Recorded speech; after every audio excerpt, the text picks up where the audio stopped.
here.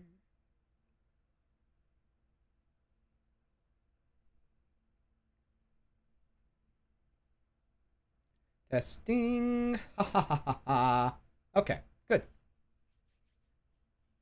Wait. We'll do that. Wait. We'll do that. Ooh. Oh no. Oh no, I just that's the worst thing I could have done. Okay. So I have been allowed to start streaming this from my stream with notifications and everything off just for documentation purposes rather than saving Ooh. it to my file, etc. It also makes it more shareable, and hopefully there will be people who reach out and wonder, "Hey, what the heck's going on up in here?" Makes it a little more readily accessible for folks. Right. Yeah, I think that's a good thing. Yeah, so like that's gonna be a very good thing in the long run. And Yeah, for sure. it's also going to be the most challenging part because everyone who comes in will be immediately confronted with, by the way, we're doing this on a stream now, so make sure you behave yourself or you'll get banned for life. That's good info. Hello. Exactly.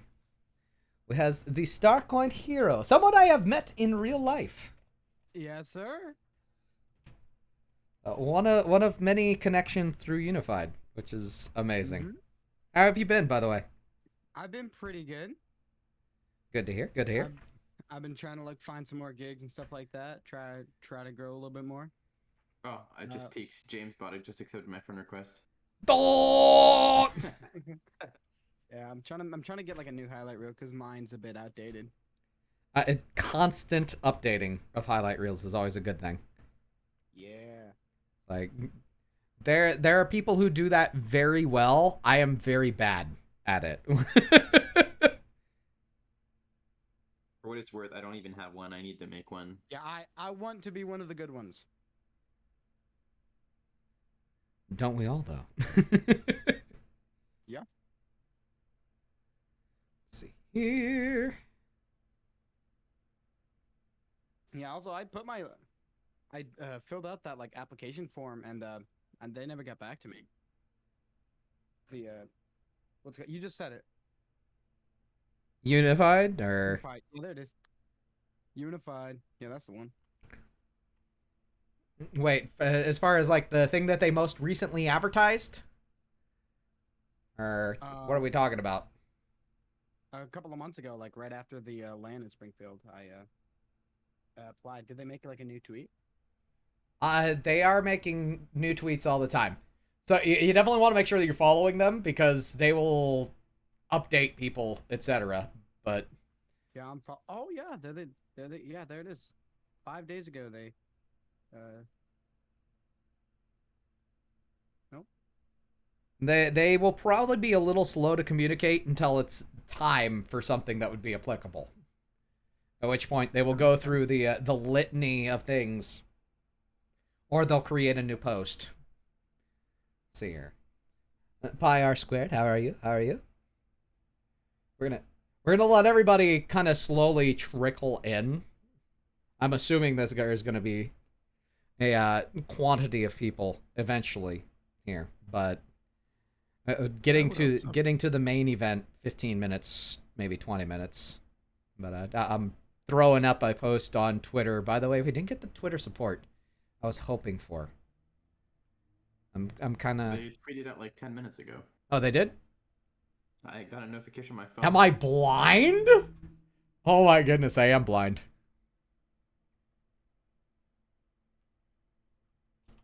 Taco squid and oh my god.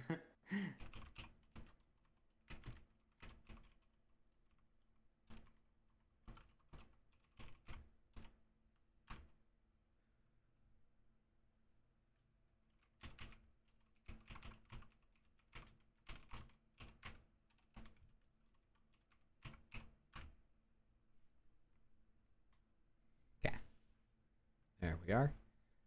Now my question is, okay, so it looks like the chat is still synced. For the most part, I'm going to be ignoring the chat. By the way, everybody who comes in, we've been allowed to stream the casting workshop. No notifications or things of that nature. But the notification on Twitter. Let's see here. Drop the follow for you. Oh, we'll find out about that next time.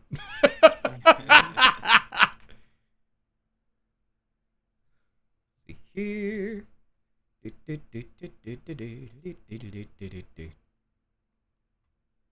Okay. Yeah. I'm hoping that, like I said, I'm hoping that we get a whole bunch of people start going just for you, so you know how everything works, and this will be kind of an introductory for everyone who ends up listening back to the VOD. The way that we do things is it's come and go as you are, as you please. You can be anywhere from a beginner, a hobbyist, all the way to somebody who has aspirations to be a professional in other esports. It doesn't quite matter. The number one thing that we're trying to do is make sure we build community, one. And then two, we're going to try to meet you where you are and shape each and every day that we do one of these casting workshops to the people that are there. So if somebody shows up and they've never casted before in their lives, I'm not going to go all out on them and be like, hey, you're absolute garbage. No.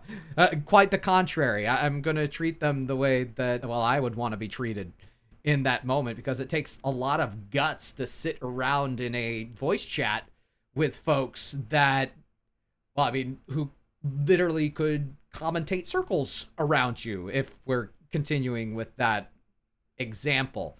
So I try to make sure that no matter who we end up bringing in a given moment, wherever they may be, I will do my best to cater to the person, get to know the person, which is another fun thing, because like I said, trying to build community here. But then also we're trying to go off, glean information from each other, because the more people we end up having in these, the better they're going to be, because more people are going to be able to talk about their perspectives. And as you add perspectives, think of it as colors on the easel of Bob Ross. You're going to add more color to the total picture. What are some of these channel point rewards that you have set up? Yes. Yes. I mean... Sound alert, realistic knocking. Yes. I would tell you to play it, but the fact is, it does not matter if you click it right now. You will not be able to get anything out of it. Sound alert, FBI, open up. Yes. Like that would literally be a the heavy knocking and then FBI open up. That, you know, it's a lot of fun. Channel point stuff. Like, I have my own soundboard and I have a lot of fun with it. The idea was, let's give everybody else a soundboard that they can play and fiddle with, but it doesn't always work out the way. In fact, if I remember correctly, I am blacklisted from a lot of Psionics hosts due to due to the nut button. Oh my god. What's up? Is it just like the yes, the button that says nut? Yes. That one? That is correct. I may or may not. You know, I gotta put it in here for you to actually. It's one of those things. It's not a pretty thing whatsoever. So we'll upload the file, that way everybody can have their own copy of it. I may or may not have taken liberties with the quote-unquote nut button. That sounds really, really wrong when I say it and think about it back. Let's recap that after we close down everything that just happened on the stream. Nothing happened here. Bye, everybody. No, I'm joking. Let's see here. But I will throw everybody, that way they can have it in their... Well, they're mines forever. Make sure I got the right one.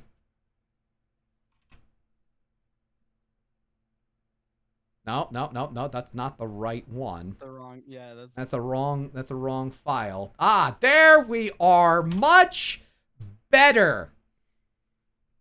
There it is. Yep. Y'all enjoy Oh, enjoy that for your personal listening pleasure. Will do.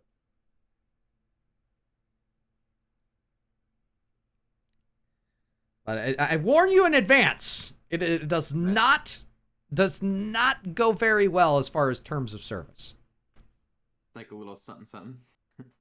Yeah, it's just 9 seconds of happiness. What can I say?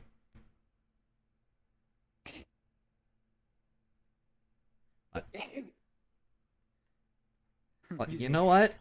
If people are still willing to laugh at it, who knows? I might keep it around a little bit longer. But yeah, it's a terrible, terrible thing. I'm caught in the worst type of vice. Anywho, yeah, we've been just letting everybody know, Pyro J, Grant, we have been allowed to stream the actual casting workshop now. So for documentation purposes, everything is going to be on my stream and notifications are going to be off. No subs, donos during all that, yada, yada, yada. So, but documentation purposes, you are live and there are people listening to your voice. Maybe, maybe not. So what you're saying is say as much controversial stuff in the span of the next 2 hours. No, what I'm saying is you need to funny. control yourself because you could very well find yourself ostracized from the casting community. Wow. So polar opposite of everything you just said. Good. Ah, yes. Nothing like tea. By the way, Trumpet. I think most of us in this room are commentators to where, you know, we've been through a few experiences. A favorite type of tea? One, do you utilize tea, but favorite type of tea? Raspberry iced tea, and I don't drink traditional tea that is wow, I stumbled. I don't drink tea that helped soothe my throat after a cast. But tea would be raspberry iced tea, easily. And over sugarify it by like Starbucks sugar amounts. Okay. Yeah. So we got Arnold raspberry. Palmer's. Arnold Palmer for flow. I like. Okay. I'm just saying, Southern style iced tea, 3 pounds of sugar in that. Ah, okay, Yeah. okay. Gotta have the sugar, gotta have it. Gotta coat the pipes, right? Gotta Yes, coat the sir. pipes. Oh boy. I'm a very basic Earl Grey with honey. Ooh, Earl Grey with honey. I like it. Fire squared. Yeah. I used to put a lot of sugar in my tea. I've had to cut back on that, unfortunately. But I do enjoy a nice Southern style sweet tea every now and then. Like 80% of the time, I'm a keto boy. So generally, I'm sweetening mine with erythritol. So like the sugar alcohol type things or whatever it is, has nothing to do with actual alcohol. Don't worry, I'm not spritzed at the moment. Spritzed. But at the moment, the ginger peach turmeric, I think it's Bigelow teas that I've been doing lately. But a lot of the times we'll go with a herbal that tends to have some sort of herb and then a fruit.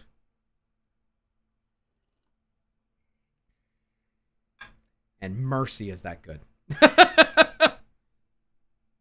I was trying to go like, ooh, interesting, but my mic was not on the right device when I switched to my PC. Well, that sounds like a So personal just assume that it happened in spirit. Is this tea conversation everybody's kind of introduction into like finding our inner achieves on desk? Is this he never fails to have a mug. Yes, that is very true, and I would love Michael's personal input on tea. because that specifically I think would go a long way in influencing me towards the future. Like I would probably be a connoisseur of whatever Achieves had in the coffee mug at any given time. I did specifically love when they were having mug wars, and each and every one of them had a copy of the mug with them holding up themselves and the previous mug holder, and then it, you know, it was the Inception bug. Mugception was so good. But yeah, no, to be honest, I'm just taking down all your answers and I'm going to psychoanalyze you later. I mean, nothing. Oh, this is just complete introductions. I need to. Do I need to reverse my answer? No. I mean, by all means, yeah, there are no reverses. There are no reverses in answer, Grant. You know, if it was up to me, I would love to enjoy. I would love to enjoy throat coat with honey, because that seems like it's the goated combination of tea. But I hate tea, and the honey doesn't sweeten it enough. And I like not sweet tea, as it would be together as a compound, whatever. Not sweet tea, but tea that is sweet with sugar, lots of sugar and flavoring, like a true American would. I like it. Yeah. I think you're actually making excuses as to whether or not sweet tea is actually sweet tea, because what you described was not sweet tea, but it definitely was sweet tea. But like sweet tea, all right, hear me out. Tastes bitter. I like. So you don't want sweet tea. You just want tea with a lot of sugar in it. Yeah. Yeah. But if it were up to me, you know, I'd like to enjoy tea in the first place.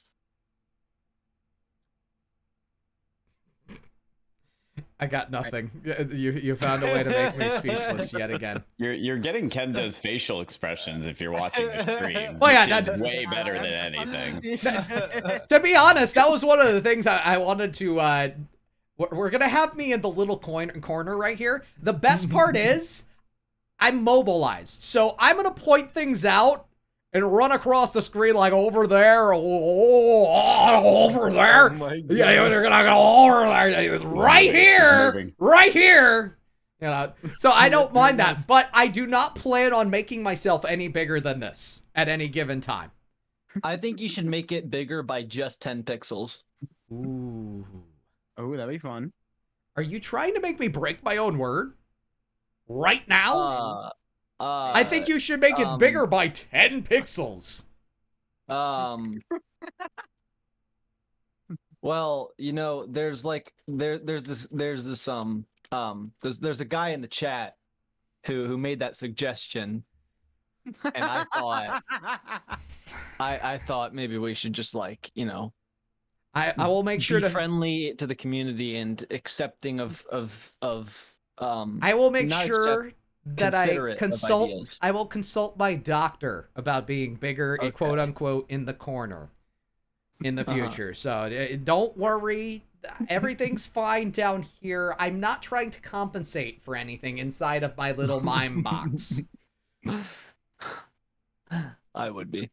What? Anyway. Keep in mind, you gotta keep it rated G, everybody. We're on stream. No, I'm joking. So, Cersero, welcome. Cersero, yeah. Exactly. So make sure you control yourself, Grant. I'm giving you a professional warning. Be professional. Or else. Don't. Oh. What's for the welcome, Kendo? Wait, what's going on? I apologize. Oh, are you saying hello? Thank you. Oh, yes. Cersero, hello. Just letting you know, we are on my personal stream. As far as documentation goes, there are no notifications. There's going to be very little chat interaction as well. If somebody comes in, they have a legitimate question about casting, etc., I don't mind bringing the chat into the fold. But predominantly, we're still going to be focusing on exactly what's going down right here and right now, and that is the casting workshop. And now that we have a much more sizable group, we're like 20 minutes beyond start time. I think we may get started in the PowerPoint presentation. Oh my! PowerPoint. I will say PowerPoint. For the first little bit, I will just be listening because I kind of have to run around the apartment and get some stuff. Oh yeah, Put away and put in place. So we'll be listening though. there is nothing wrong with that. I really appreciate you being here. There will be a quiz at the end, though. Yes, we will be quizzing. God. We will be quizzing mainly Grant on everybody's team. So I hope you were taking notes, Grant. I forgot. Earl Grey's the best kind of tea. Hey, there we go. Oh my, now kiss. What? Anyway. What did I miss? Sexual harassment, I'm pretty sure. How long have I been out? No, not that kind. I'm talking about like the Kendo, am I screen sharing or are you? Mike Tyson holding up a couple of dubs together. Now Keith, never mind. Oh.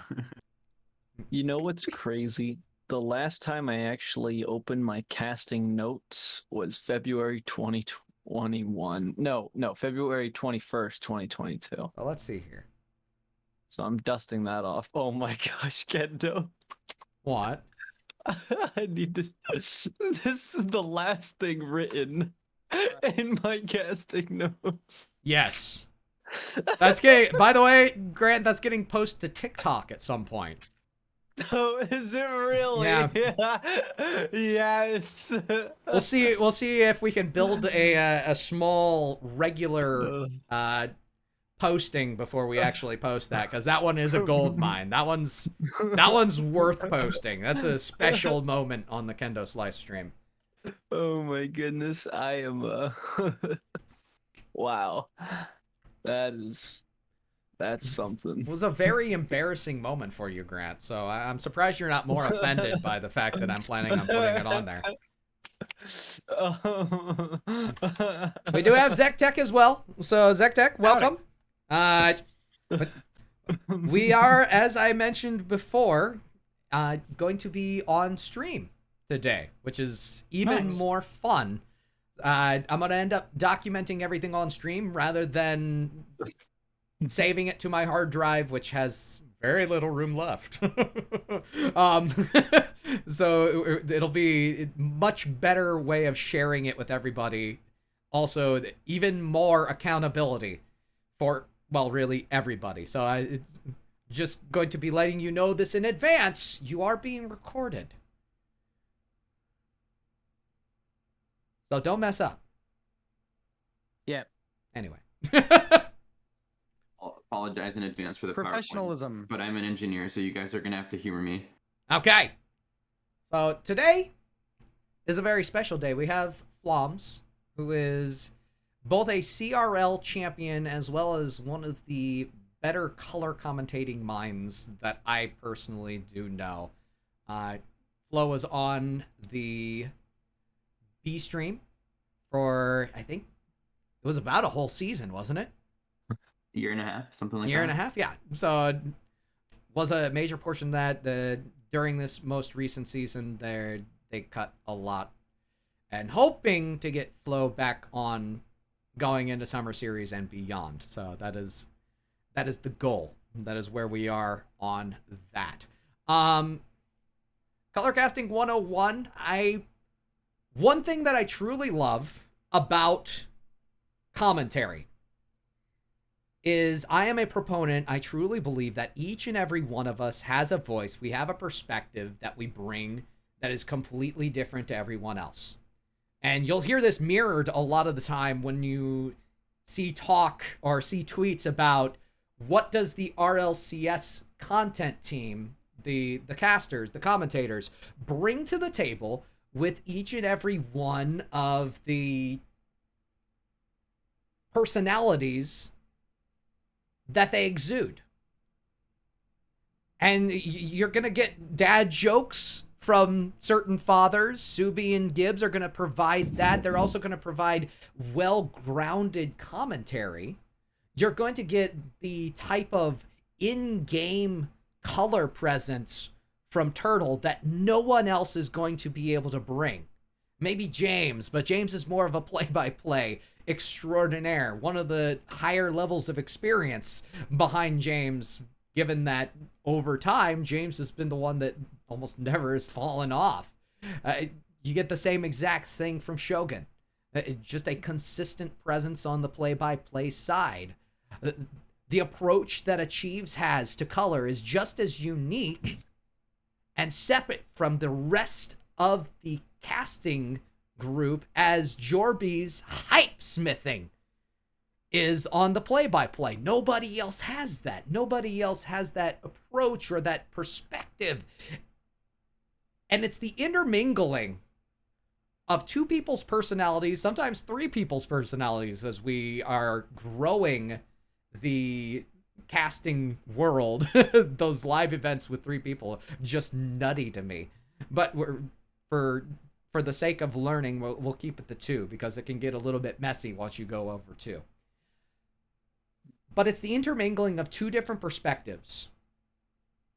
And one of the things that we truly do want to create in this casting workshop is an intermingling of many perspectives. So often you hear that one of the things lacking is communication. Well, this is a big step forward towards that communication. Because we can all learn from each other. We can all spend time growing together. And more often than not, the one thing that is missing when you go from A stream down to B stream is the amount of rapport, the amount of back and forth, the amount of familiarity between the commentators. By having casting workshops like this, by looking into other people's perspectives, we can help each other grow. And that's one of the reasons why I asked Floms specifically today. Great mind for color commentary. Due to experience, due to understanding the game. I don't have this kind of mind. And it was an hour conversation that I had with Flo that ended up leading to, hey, why don't we actually do this? And let's be perfectly honest. Floms straight up told me, I would love to do this. Please. We need more color commentators in the world. And this is going to be a unique perspective on color commentary that's brought to you today. So that is the goal here. And Flo, I will let you kind of take it away. Let me know when you would like to go a slide forward, etc. Before you do that, is this supposed to be on stream and full screened in present mode? Yes. I just wanted to let you know that it's not. Oh, there we go. I'll post a link to the slides in the workshop channel as well if people want to open up and follow along. Now you guys can take notes. Yeah. Well, like I see Kendo's screen, but it wasn't on stream, and I just wanted to make sure. I had it closed because I had it preloaded. Okay, but yeah. You go to the. So anyway, like Kendo said, I'm Floms. I used to play CRL competitively. I won the first season of CRL. I have way too many hours on record in Rocket League. I was getting to a point in my life where I was going to be graduating college and didn't know what to do next, so I turned to commentating. And I don't have anything that might resemble a formal background in commentary, and as such, I have zero talent as a voice actor. But having played the game at a high level for a long time with the mechanics of a Boeing 747, I know a thing or two about being in the right place at the right time. So the way I do commentary is pretty much exclusively from the mindset of I'm going to try to coach the viewers, essentially, and try to share tidbits that are not going to be picked up on from the mainstream. Everything... You can go to the next slide, Kendo. And I'll preface this whole thing by saying that, one, these are my views, and you don't have to agree. You can have your own opinion. That's perfectly fine. I just think it's worth sharing because there's a lot, I think, that can be learned. I think when Kendo and I had this conversation a few weeks ago, I'm not going to put words in Kendo's mouth, but I think it kind of seemed like mind blown to me. Kendo? Yeah, that is accurate. It was a revelation for me to realize just how much I was missing with the status quo that is director cam. I've spent about the same amount of time over the last 2 years trying to perfect myself in presentation when my only option is director cam. That a lot of the time you're going to see people tell you, okay, you have to be able to cast from director cam because that is your live feed. That is all you're going to get. You're not going to be in game. It's a good skill to have, but I didn't realize how much I was missing. So the last preface is that with color commentary specifically, me, Kendo, it doesn't matter who it is, we can't teach game expertise and game knowledge. So at the end of the day, your analysis still needs to be your own and you need to come up with things to say. But my goal with this presentation is to share how I approach it and hopefully set people up for success. So with that said, you can go to the next slide. There's a few things that I want to talk about. The first is going to sound stupid on paper, but it's pretty much finding a way to spectate the game that allows you to pick up on everything that you need to make a good analysis and a good argument, and why that matters. I want to touch on the way that I approach talking points. So in the back of my head, I'll always have, this is going to be my route one. This is the first thing that I'm going to say. And then I'll have a backup plan, and then I'll have a plan C. And then I want to talk about some common things that I do everything I can to avoid because I think it makes a really bad color commentary that does not really add anything to the table. So with that said, the first thing I want to talk about is perspective on the next slide. So this is the only thing that I'm going to push that amounts to anything that is game sense, game knowledge. Rocket League is a game with micro-level decision-making. So you can go into a game and do all the prep work you want and say, we're going to try to play this fashion, X, Y, Z, we're going to target this player, etc. There's very little macro-level strategy, and everything comes in small, finicky decisions that are going to be split-second decisions from the player. And that's what makes, a player unique. One person might opt to go play physical, go for a demo, where someone else is going to play much safer and roll back. So the stream perspective director cam is legitimately terrible at highlighting this, and it loses granularity. So what I mean by that is that when you watch esports on Twitch, you're going to get a view of about 2 seconds before the ball is hit. The ball is going to get hit, and then the camera perspective is going to shift. And while that's great for following what's going around and spectating the game, it's not very helpful in terms of making an argument because you miss, what I'm going to call the 95% of what's going on. And since these people, for the most part, are professional players or otherwise extremely high-level players, the time that you do see them on stream is going to seem like they're doing a really good job. And, they're always going to get a good touch, and it's always going to look decent with some exceptions, but you can't pass a judgment, or you shouldn't pass a judgment, rather, on what someone is doing or not doing based only on what you can see on director cam. So the way I view things when you're doing color commentary, your mission is to take everything that you have access to as someone that is in the game lobby and free to roam around and do whatever you want and convey it to the audience. Paint the rest of that picture that the audience isn't going to get just by sharing or just by watching the stream perspective. And that one of the things that comes with time is being able to take what you see, both make analysis from it, but then present it in a way that's both interesting to the high-level viewer, but also accessible to people that are just starting out. So again, color casting is about highlighting the unseen and telling a story that the viewers really can't see. So with that said, I want to go straight to a live demo. Do you have the replay, Kendo, or do you need me to send it, or? I have the replay still. I'm working on updating. Rocket League decided to update at the right time, as usual. So that is currently what I am working on, verifying the files and the downloaded install. Okay, so the gist of this particular replay, so the context doesn't matter. It's just some random. It's legitimately, when Kendo and I went through this about a few weeks ago, this is unironically the first replay we clicked on. There's no kind of premeditated, this is strategically picked or anything like that. It's legitimately just a random replay. The context doesn't matter. What I want to go through is watch from the perspective of the stream for about 2 minutes, and then watch again from the perspective of one particular player, and we can look at some of the discrepancies that you won't pick up on by just watching from the perspective of the stream.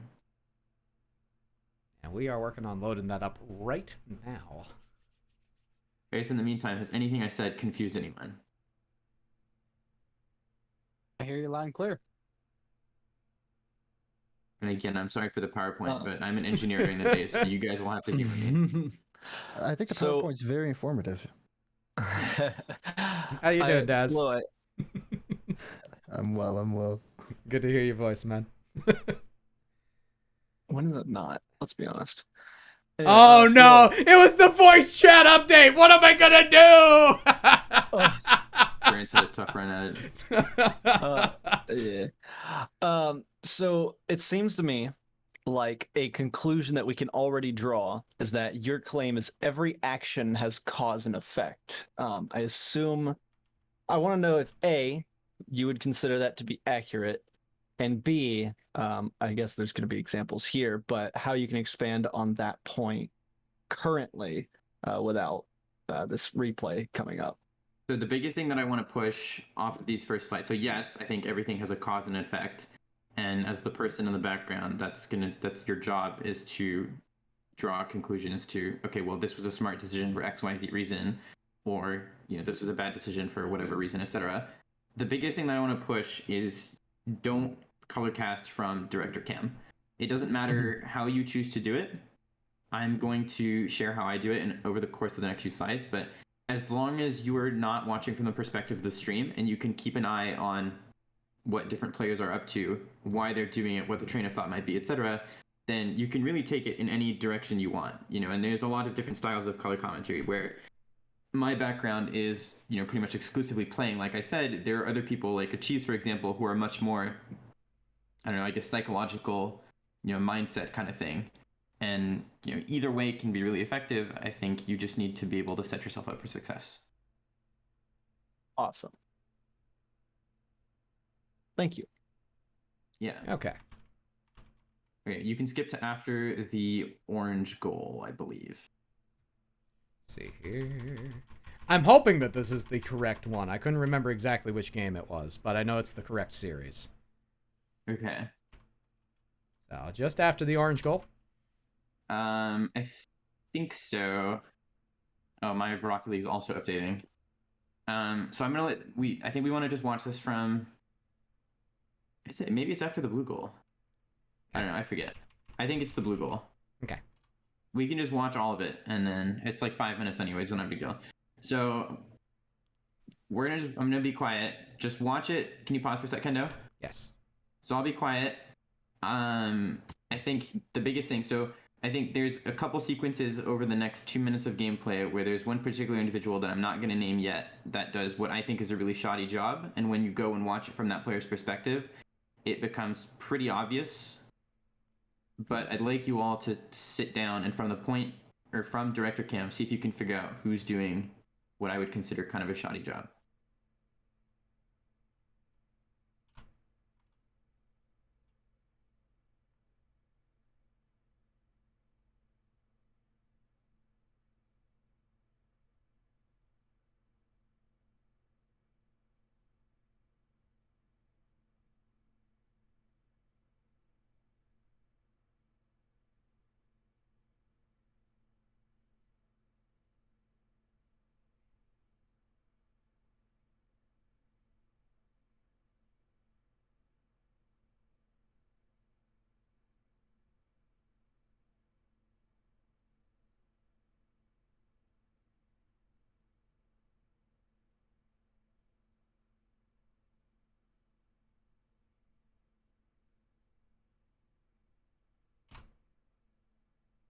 Should we keep that one going?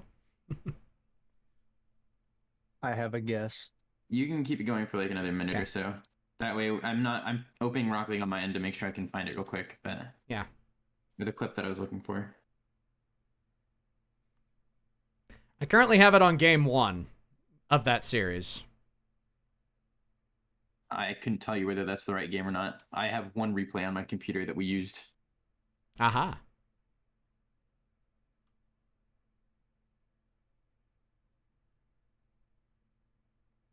It's definitely not the right replay. Oh, go figure.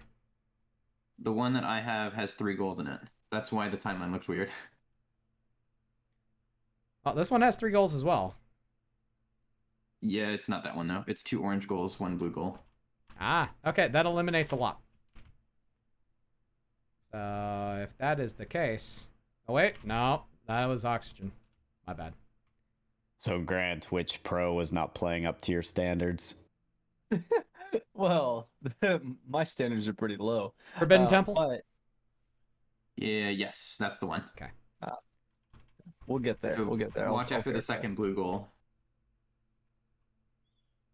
Okay. Forget everything! There we go.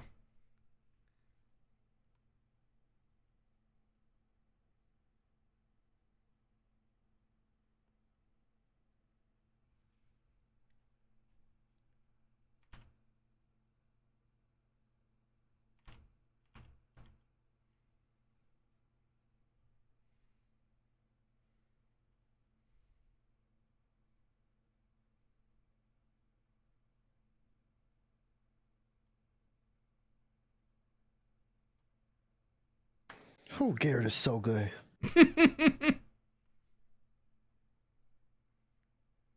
You can let it play till the 2-minute mark, Endo. Ah.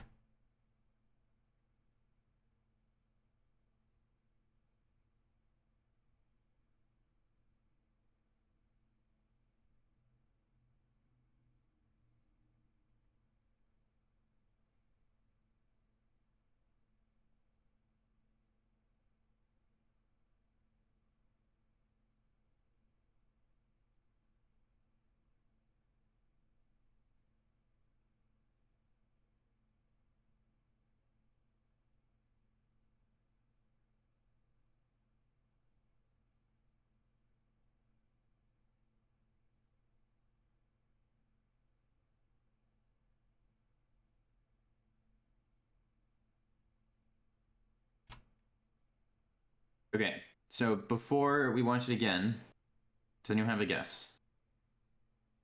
Reynolds. I have a 2. I'm seeing Rattles and Daniel. I don't think they're coordinating very well. Like they're getting a bit close to each other, like getting in each other's way a little bit. So the answer I was looking for was actually Garrett G. I knew it! Dang it! That was my guess from last game. Yeah. So if you watch it again, right? So to go back to what I said previously, right?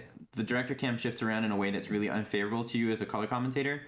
It highlights the 2 seconds before, you know, and this is kind of air quotes because it tends to be true, but also not true at times, depending on how the director cam goes. But it highlights the few seconds before a player hits the ball, where at that point they're pretty much on rails, committed to a decision, and they're never gonna whiff that or screw it up, you know, bar exceptional circumstances because they're professional players. What you care about as a color commentator is the 10, 15, 30 seconds preceding that, so you can understand and get a feel for, okay, well, this player was doing, you know, X, Y, Z, he was in a good spot, he was in a bad spot, etc. So without saying anything more than that, let's watch the same passage again right after the blue goal, and we'll watch just from Garrett G's perspective. And hopefully it should highlight what I'm talking about pretty well. I'm not 100% on purposing showing the goal again just because it is a banger. I tried to tell everybody. I tried to give you the hint. Yeah. And just because you peek 1 second does not excuse you from bad defending the next. Peeking. Okay, well, it's peeking for me. Dang, Flo, you should go pro. No.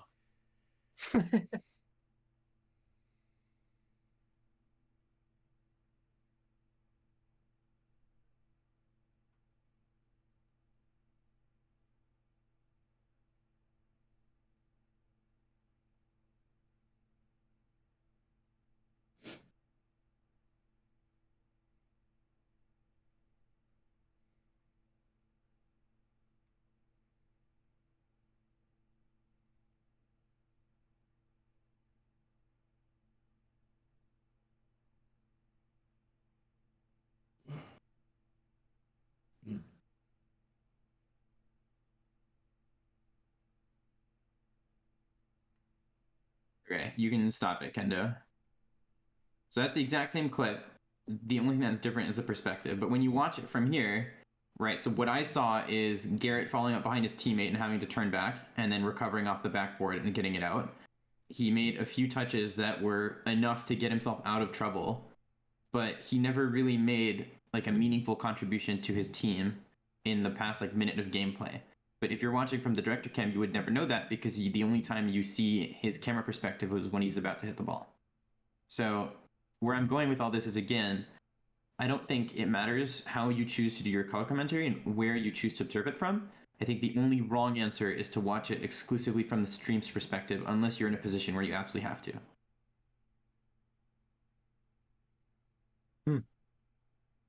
Can you elaborate more? Because I have a small brain when it comes to actually being good at Rocket League.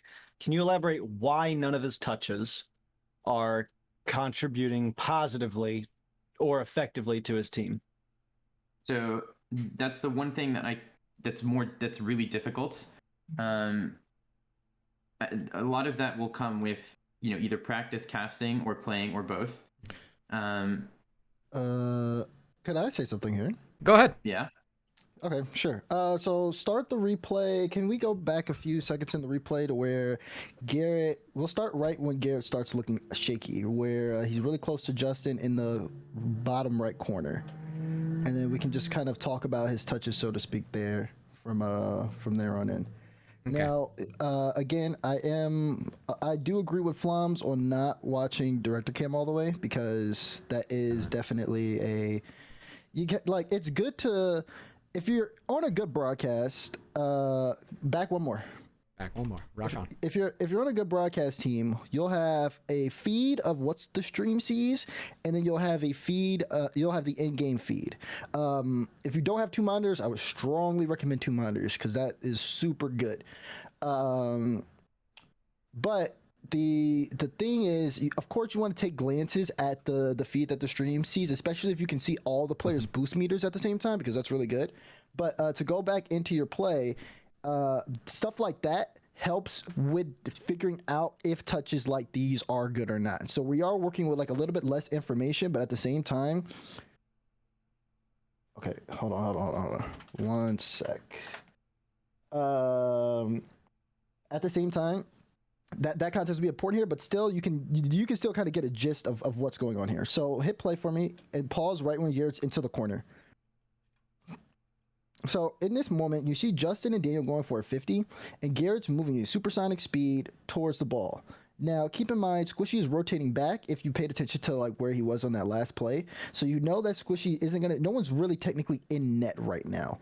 And Garrett kind of knows this too, but he's playing super aggressive with Justin. And this is a 50 between him and Daniel on the sidewall. That's almost never going to just fall straight down to Garrett. So Garrett's already in a tough spot. And this is why you see him like immediately change once he recognizes that he's just been kind of just going. Now keep play until after the backboard touch.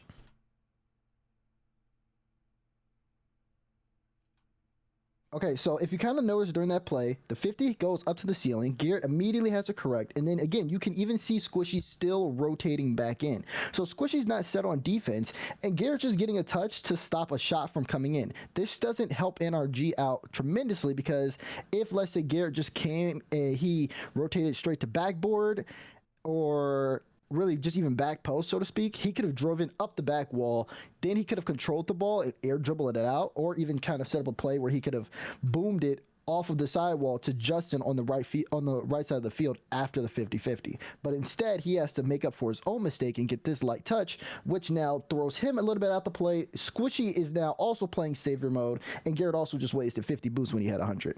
So we're gonna hit play, and I want to say pause right when you see Garrett get backflip in net. So he's getting bumped around. He's not set. NRG is just stuck now on a defensive end. They're still trying to get like clears out. Garrett gets bumped out of the play again. So this is still just NRG using a lot of boosts where they can't set up on offense yet. And yep, because again, he does go back in net here. Again, even there, right here, stop here.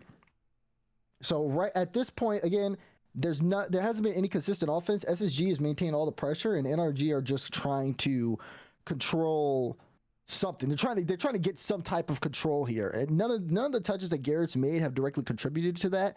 The touch where you see him, or the non-touch where you just see him stop moving in front of Arsenal, is because he's trying to get some type of control by letting Arsenal hit the ball. He's calming to his teammates.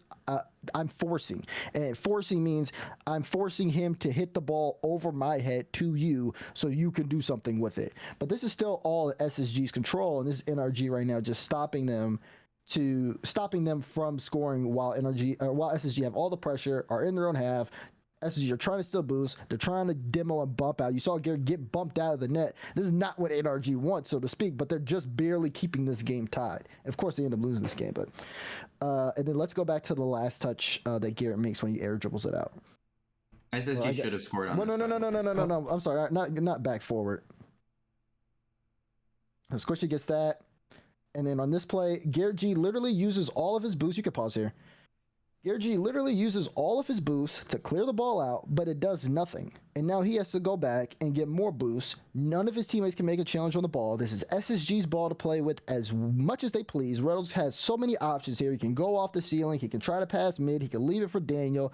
And there's not really much NRG can do about it. They could try to maybe force Reynolds into a spot, but this is all control from SSG. This is something that I'm sure NRG would love to have, but based on some of the decisions that were made in terms of rotation and touches by Garrett, that's why it's not necessarily super effective for him, because he didn't really push SSG in an uncomfortable spot at all. He kind of just gave them the ball, and they've just been playing around until they can finally get some type of control to where they can get a drive upfield. Does that make a little bit more sense?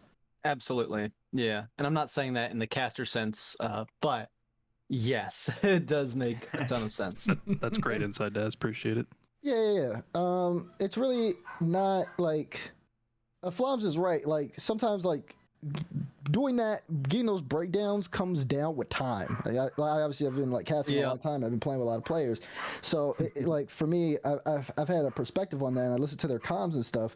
But that's kind of where that ends up happening. And this is going to be some things where this is something that, if you are able to point it out, it'd be good to bring up, but you're not going to have enough time in a game to necessarily go so in depth as to this. The most you can say is in between games, or maybe even if you have an aside where there's a little bit of back and forth. Garrett G looks really awkward right now. He hasn't had a lot of good touches on the ball. I'm looking to see him kind of get more comfortable, because when he's comfortable, NRG do really well. Stuff like that is something that you could break down. But then if Garrett continues to play like this, and they lose the game, then you could say, man, Garrett G looked really shaky that series. There was he was on Justin, he was doing this, he was doing that, and then that's when you can go in and you can break down stuff like that a little bit more. So that's all I got for you guys. I gotta dip out because I gotta talk to somebody. I might come back a little bit later if that's okay. I didn't mean to intrude, by the way. I'm super sorry if I this is exactly what this workshop's all about, man. I really appreciate you being here, adding a little bit of insight, because we don't get that if you're not here, man. Okay, I just didn't want to step on any toes. I'm sorry if I did. No, you're never stepping on any toes. If anybody wants to show up, let them know. All right, I will. Toodaloo! Appreciate you, Daz. I'll talk to you guys later. Have fun. Thanks, Daz. See ya. Anyway, I was gonna keep it short and sweet, but the expanded description definitely helps. So what Daz went through is something I was gonna get to later in the workshop. I was gonna have someone just send me a demo and pretty much go through the same exercise. Those kinds of thoughts and conclusions come with time. It's something that you practice, and again, it's just all down to game sense, whether that be from playing or casting or whatever it might be. But to go back to what I was hitting on earlier, the stream perspective only showed Squishy clearing the ball in front of the net twice and not Garrett G flailing underneath. So again, the biggest thing here is don't cast from director cam if you're doing color commentary and you have the ability not to. You can find a setup that works for you. I'll share what mine is as we go through, but find something that allows you to catch all of the subtleties of what's going on. And then the real skill set is being able to take those subtleties and the things that you just watched and do what Daz just did, is first comprehend them, understand them, and then break them down in a way that's accessible for the stream. Okay, do we want to finish this off and see how it results, or would we like to go back to the PowerPoint? I'm indifferent, whatever the group wants. Ooh, let's leave it up to the group. Take me to school, Floms. I mean, you already have a little bit of a spoiler, but yeah, I was gonna say at the same time, my argument as to why not watch the rest, because we already kind of know there. At the same time, it is fun to see all the pieces come together in what eventually turns into a goal. Like, the other thing too is SSG should have scored there. Yeah, they have no excuses for not scoring. And again, from the stream cam, you probably wouldn't see that because we just saw Squishy. But having seen, whoever it was, I think it was Reddles that had pretty much a free shot and then just beamed it, just didn't get enough on it. Those are the kinds of things that you can also pick up on, even though we're watching Garrett G in this moment. One of the things that I always preach about, or you hear me, it's almost a crutch word, but it's a hot topic, is you'll hear me talk about teams with priority over the ball. The complete misuse of boost and resources by Garrett, and then the lack of control and influence over the ball led to where we are right here, where full priority over this next 15 seconds, 10 seconds, lies solely in the hands of Reddles, who's going to be able to control this down, and SSG can put together a set pass. Yeah, so for context, I think for those of you who are multi-game experienced in this and who may cast Dota and or League of Legends, you might have an idea of what priority means. It's essentially the same thing here in that, think of it where just misuse of resources, use of your options, and generally when it comes to possession of the ball, which in this case SSG has more possession over the ball, more dominance over the field because of how they're using their boost and just maintaining that midfield boost, except Garrett G kind of whiffing the entirety of his tank. But it's in that same vein. I think priority can be a really good term to use because it does convey the same kind of thing. Sorry, that was my girlfriend. And yeah. I'm sorry. I have a question. Sorry. So slides back up in the meantime, Kendo. Yes. Yeah. So Seb. Okay, sorry. There was a spider. Valid reason to scream. So, what's up? question for I guess anyone, but mostly Seb since he brought it up. What could be considered as a resource in the game of Rocket League? Boost. And is it just...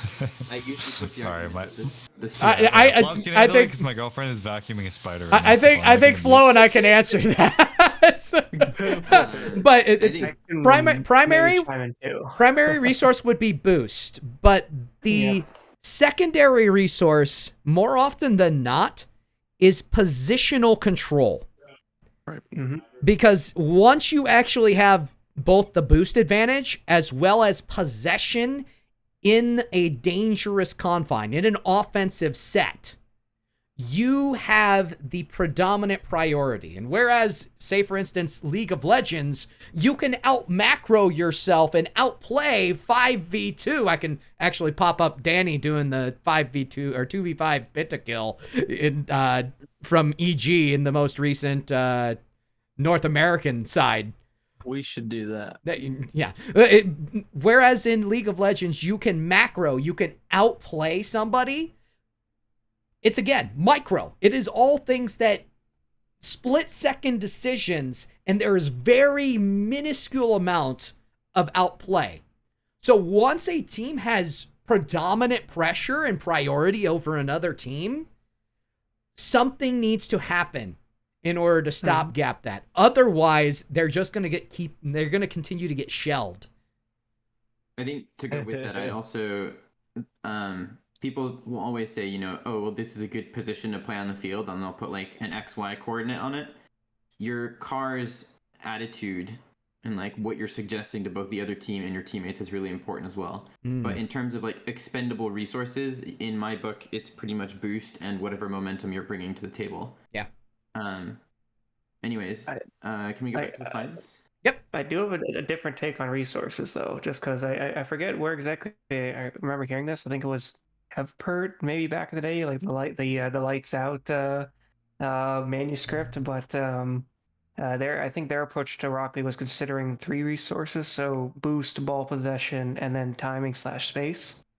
And so, obviously, boost management, that was an obvious one. Ball possession is kind of a separate thing from your position and timing, because if you have the whole field to work with, right, that opens up more passing plays, that opens up deeper rotations, you can do more. But if you're trapped in your own end, then that kind of gets a little clippy. That starts to hem in what you can do. So I just wanted to bring that triangle approach in, because that's always the thing of the game. You can build your knowledge kind of however you want. There's no right or wrong answer. Yeah. At the end of the day, whenever you're doing color commentary and you're the one that's in the lobby, you get to be the expert and pass your own judgment and evaluation of what's going on.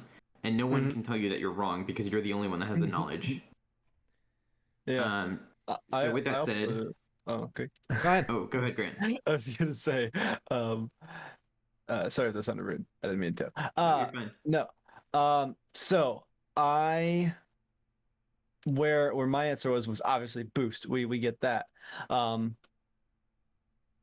At the amount of players on the field you have matter. Now, most of the time, of course, it's 3v3. You've seen games of 2v2 and 1v1 and how all that works by itself. But every player, this was like a big revelation moment for me, was that every player has to be good as an individual in order to function as a team. And every player has a job to do in every circumstance. Kind of going to the point of micro perspective. It's like one of those things where if you're on defense in a very standard basic rotation, basic perfect world, you have, you send somebody forward. If they can clear it, then the squad, everybody pushes up. If not, they've kind of failed their job. And they're stuck on defense because they didn't do their job effectively in that given situation. So that's the thing I wanted to share that was really unique to me, is that players are resources for themselves as an individual and the entire team. They have jobs to do. When they don't do it, things go wrong. And that's where I say cause and effect is absolutely a massive part of Rocket League. That's also, it re-entails like the clip we just saw. I liken Garrett G in that clip to a lost puppy after the goal. Because he's literally non-stop moving, looking for mom, looking for someone who loves him, and cannot find anything. Like, a very rare semblance of ball touch. Panic touch is about the only thing he gets here and there. And both of the major touches that he gets amount to very little. One is a emergency clear, trying to make sure that things are there in time, or 2 players are able to recover in time. SSG ended up missing their goal opportunity. The second one was just straight up giving away the ball. It was a panic touch. Carry it out. We can at least grab boost. We're done with the pressure, at least for now. At least that's the idea. You still have Reddles with a full tank and canister and control, able to drive that ball completely down your throat through the air. Granted, it doesn't happen that way. I would have liked to have seen it, but that's just me. I love watching and really studying the flow of a certain game. I see what you did there. That was no pun intended, Grant. No. It is a good discussion though, and like I do agree with Grant. I will say to an extent, because I think like at the high levels, yeah, like everyone needs to be competent. But I personally think like up until like high GC, you do see teams with like kind of a skill disparity sometimes, for a lack of a better word, between the players on the team, and that affects how the team plays as a whole, and that could be a completely different set of circumstance. Oh yeah. But given the fact that we are showing off professional replays for the casting workshop and the overarching mentality, yes, we want to meet you where you are. If you're a complete beginner and you have no intention of being more than a hobbyist, then glean what you can, because some of this may be over the head. But a predominant amount of people who are here and interested in the service are ones with some sort of aspiration to potentially do things professionally, which is why we're looking at the high and lofty.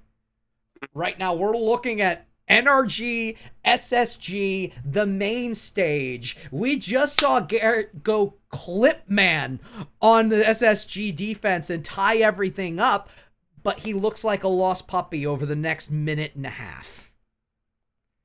And it's not something that you always end up getting to see just doing parts of the director cam. But anyway, we'll get back to where we were with the PowerPoint. You can go to the next slide. So I've beaten a dead horse already, so I'll skip the first bullet, but find something that works for you that's not director cam. I don't care what the answer is. There's more than one right answer. Personally, what works for me is going into a series, I'll always do some level of research as much as possible to try to get to know who's on the field, who's playing, and who to watch first. So generally what I'll do is, with the serial pre-shows, for example, we'll be talking about, the two teams that are playing, and usually one player will be highlighted as like, Danger Man, this is the person to watch. And I guess, as a commentator, I feel like I'm doing the stream a service if I, over the first 5 minutes of gameplay, watch that person, see what they have to bring to the table, see what they're doing, etc., and then be able to comment on it throughout the first game. Usually I'll watch, either a few minutes, if I get to a point where I've seen a few minutes and there's some recurring trends and I can start to pick up what's going on, then maybe I'll switch mid-game. Usually I'll let it play for a full 5 minutes from one player's perspective, and then switch. And obviously this is assuming a best of 5. If you have a shorter series, then maybe this isn't so great and you have to find something else. But I like to shift through one person at a time so that over the course of a 5-game series, everyone gets at least a few minutes of my attention, and I can pass judgment on basically everyone's play, whether that be over the course of one game, a series, a night, whatever. And then rinse and repeat, just keep switching players, and that allows I have like an order of operations I'll touch on the next slide of things that I like to talk about, and that kind of enables me to keep track of, what's going on in the background. So generally, the way I like to approach things, the first thing that I'll talk about, when I'm doing color commentary, I try to be engaged enough with my co-caster that if they throw me something that I'm not ready for, I can come up with an answer on the spot, e.g. bullshit. Or what I like to do more than anything is try to pay more attention to what's going on the field rather than exclusively thinking about what my co-caster is saying. Try to prepare a couple bullet points of, okay, these are, fresh droppings that have happened in the last 15, 30 seconds. These are things that I'm going to be able to talk about when my co throws to me. So whenever they do throw to me, okay, if I have something that I've picked up on, then I'm going to go talk about that. And if you watch me specifically cast, it's usually pretty obvious which player I've been watching over the past 30 seconds or minute or whatever, because I'll have something to say about that particular player. And, there's nothing wrong with that since I end up shifting around over the course of a series, but that's just how I approach things. If I have something to say that I picked up on, then that's usually the first thing that I'll say. So then as I go about my business throughout the course of a series and watch and see, okay, Garrett was struggling with this. The next time I watch Garrett, I'm going to come back with a biased eye and ask myself, okay, well, is he still doing that? What's he doing, etc., etc., etc. As I shift around, that's always going to be a bullet point in the back of my head. Okay, well, Garrett was stuffing behind Justin, so now if I go and watch Justin, is Justin going to be compromised as a result of that? Do I find that he's playing weird positions so I have to make up for it? Is he stretching himself thin on boost? Whatever. And you can kind of start to build a story of different things that are happening over the course of a game or series, etc. So if I don't have anything to talk about that's happened in the last 30 seconds, like new developments, if you will, then usually what I'll do is then shift to talking about greater trends over the course of a series. So this isn't super relevant in like the first 2 minutes of the first game, but over the course of the series, you're going to pick up on different things that keep happening. Garrett keeps getting stuck, or Reynolds keeps air dribbling, or Lion Blaze takes 3 seconds every time, which forces the defenders back into net, and then he has so many options of passing, etc., etc., etc. There's going to be trends, and there's going to be different things that you'll pick up on multiple times over the course of a series, and that's always something that I keep on the back burner so that if I'm ever in a position where I don't have anything to talk about that just happened, then I can fall back on that. And over the course of the series, as you watch more and more and more, the plot for that story is going to get thicker and thicker and thicker so that you can talk about it throughout. and then in your post-game analysis with your co-caster and your host or whatever it might be, you can go back and highlight that story that you've now painted throughout the whole series, and it's a good lead-in for conversation. If I'm completely out of ideas, if it's an extremely boring series, there's nothing new that's happened because it's more of the same, they're just hitting the ball back and forth, there's really nothing to add to the trend lines that have already happened, then that's where, if all else fails, then I will fall back to play-by-play. But generally, rather than doing straight play-by-play, I'll try to skew in a way that's more hybrid, and bring a little bit of game expertise to the table as much as I can, since I know that that's one of my strengths. But then also what I'll do is when I throw back to my co-caster, if I'm working with someone that's, kind of very radio play-by-play, calling the shots and nothing more, I'll try to hand them what is essentially a loaded smoking gun and ask them a very obvious loaded question. Something effective like, wow, we just saw Garrett G completely pile up against Justin. I think that's compromising their rotations in X, Y, Z fashion. What do you think, friend? And kind of force them into that path of hybrid so that I can kind of cover my bases so that I don't have to go to straight play-by-play. Double play-by-play, I think, is not a great cast. It's better if you can kind of throw to your co-caster in a way like that kind of forces them more into a hybrid style, so that you can then feed off of that and go hybrid until you have new talking points to talk about, and then you can revert back to being pure color commentator game expert. So this comes to the scheduled programming where we're going to talk about things not to do. Again, as I said at the beginning, these are my personal opinions and personal pet peeves.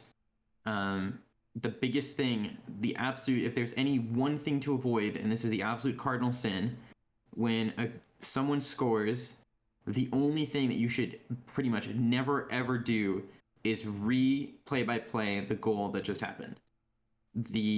Your co-caster, who was probably casting during that goal, has already covered and hyped up that goal. There is no point in doing it again because it brings absolutely nothing besides rehashing things that have already been said. So if there's any one thing that you should never ever do when color commentating, then this is it. The second thing that I absolutely can't stand is bloat.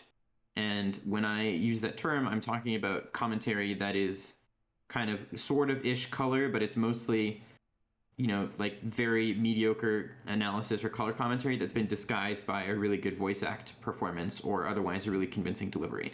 So, claiming things like good rotations or playing fast or, whatever it might be, brings nothing to the table because these are all things that the viewer can deduce, if nothing else, by simply looking at the scoreboard and seeing who's winning. Saying a team is playing fast is such a cop-out explanation. It doesn't really achieve anything. It doesn't really mean anything. It means so many different things to so many different people. It's just one of those things that doesn't need to be said. Instead, focus on anything else.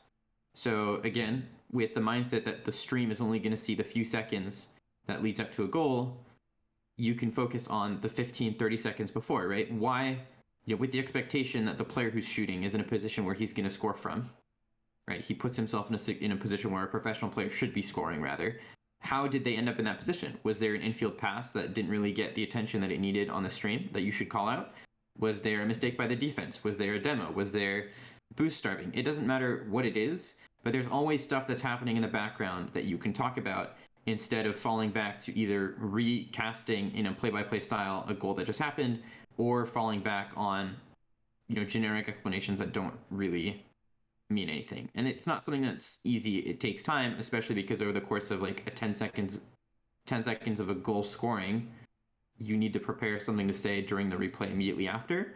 But as you get good and with time and with practice, you'll start to see, when someone is going to score before they ever even score, and you can start to prepare that argument before they even score. And if they don't score and if they miss, then guess what? That's a fresh talking point of, okay, well, this is a professional player that we're watching. There's no excuse for not putting that away. He should have put that away. Or on the flip side, if there was an exceptional piece of defending that prevented an obvious goal scoring opportunity, then that's something else that you can talk about. But whenever there's a goal scoring opportunity like that, kind of start thinking of, what if they score, then what is it that I'm going to be able to say during that replay? You can go, Kendo. Does anybody have anything? I'll be the first to say that I commit Cardinal 1 all the time, but I think it's a case by case. I don't think that it's a blanket it's bad all the time because you're working hand in hand with play-by-play, right? And there are sometimes that just by nature of play-by-play, you're not going to get all the details of a play simply by casting it live because, I mean, you're analyzing play-by-play. You cannot just by nature of it going to get everything all at once. And I mean, to be fair, I think that even at the RLCS level, it is good to be able to have that kind of do-over in a proper analytical light with the replay, being able to go in and try and figure out everything because that's your job. You're paying attention to these things. While I definitely agree that it can be used as a crutch a little bit as as color a lot, I don't think it's as bad as it can be because I think just by nature of how fast the game plays, you know, you're very much in a position just by being a color caster to be able to give the audience more analysis on an individual play that occurred right then and there. And it's probably more important than just I don't know, analyzing like the macro play that like led to that all the time, because then you're kind of going too big brain and you're going to lose your audience. Yeah, well, that's my opinion. It's definitely a rule of thumb, and a lot of it will also depend, like Seb said, on what your play-by-play had to say before. If they were doing a more hybrid style, then yeah, there's nothing wrong with, going back and hyping things up that deserve to be hyped up. But I will generally argue that if the hype has already been brought to the table, then that's where I would say it's a cardinal sin to do it again.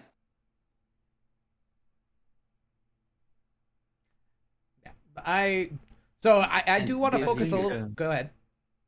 There's times where you're going to be talking and a goal is going to happen, and at that point, then you need to just hype up the goal and do the play-by-play that should have been there in the first place. Mm-hmm. There's definitely situations where you should go back to just play-by-play, but as a rule of thumb I should have done a better job of conveying that on this slide.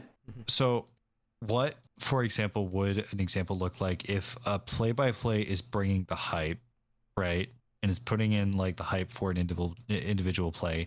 How does a color commentator then go in and continue with that hype? Because a color commentator shouldn't just immediately diffuse the situation right away, especially when something happens. I mean, like, do they bring in kind of the more macro narrative base or what?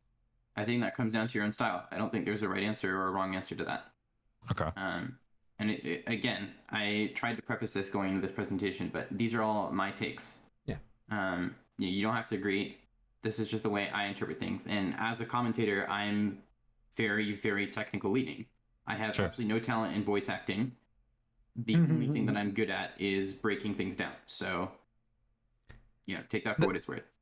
Where I see it personally is when you end up just straight up restating what's already been stated, there can be a no harm came of it mentality that goes into that, which, that's understandable.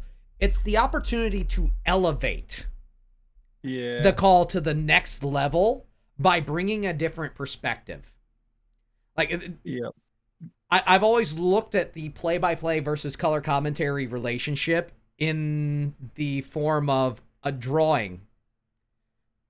A play-by-play is essentially making the lines for which the color can color on the inside, the outside, shade, etc. So the color has so many different avenues that can be brought forth. Whereas the play-by-play, like, you're essentially bringing forward the play that has been seen, bringing the hype moment, and handing it off to the color commentator to create something of it. If that color analogy, I was gonna say, if the color commentator ends up replay-by-playing, they're essentially drawing the lines, and while redrawing the lines, you can create a very bold statement. It's one, redundant, and two, you may end up pushing the lead through the paper. Great, that's pretty much exactly what I was going to say. So yeah, I have something to add to that as well. I'm starting to realize that my core principle of color commentary is literally cause and effect. And when we talk about play-by-play and color relationship and not replay by playing the goal, I think if you can focus on the cause and effect, okay, why was it when the ball went off the backboard? Why was that an opening for the offense to score? Mm-hmm. Oh, well, because the defense, here's the cause, prepared for it by doing this. They were too far away. They didn't jump in time to save the double tap. And for that reason, effect, the offense was able to get there quicker because their cause was prepping by jumping quicker. Like they beat them out, so something like that. If you look to the cause and effect, that's where you can kind of marry the two together and not make yourself sound redundant. Yeah. But, you give the cause and effect. That's like the next step thing you can do kind of right now. If you find yourself doing that, think, okay, I feel myself tempted to replay by play this, but I want to focus on why this play happened. What was the cause and effect that led to it? And if you just do that, if you think that way, you'll already find yourself breaking out, and then you can move towards the other things that Kendo and Floms have talked about that elevate you to the next level. Yeah. And again, it's a stylistic thing. You can pick to do it however you want. Say it again. It's a stylistic thing, right? Yeah. It's however you choose. Yeah, to we're all commentate. just There's no sharing. right or We're wrong sharing answer. perspectives. Yeah, absolutely. Like I will We're sharing experience. I will say one of my favorite goal color calls, and color being the position. I was doing a hybrid on MLE. I think it was with Foof. We love and Foof. Foof came in and was in the middle of kind of a hybrid point. It was conversational style, and one of the players on the pitch had a Proteus. They went in and they completely took somebody out of the play, and it ended up leading up to the goal. I ended up replay by playing that, but I added so much vividness to the moment that it ended up sounded almost like a color call. And I can even reenact it. Like it's like J-Dubs using the Proteus, reaches in, both arms, grabs Unforgiven out of the net, and that looked more like a Skarner ult, referencing League of Legends, than it did a physical play, just pulling him out of the net. It's like... It was I remember that so call. much stinking fun to make. It's still to this day, one of my favorite calls in that spot, in that moment. And it would be one of those instances where replay by play hashing, given I had a hybrid conversation going in, we were surprised by the goal. I was able to completely bring a different level of play by play. So the number one thing I think in all of this, both bloat as well as the replay by play, would be that you'll find yourself stuck in redundancy if you do either. The goal, more than anything else, as you're getting more experienced, is finding ways to both create a good flow with your co-commentator, but also, at the same time, create a conversation that is not repeating and folding upon itself.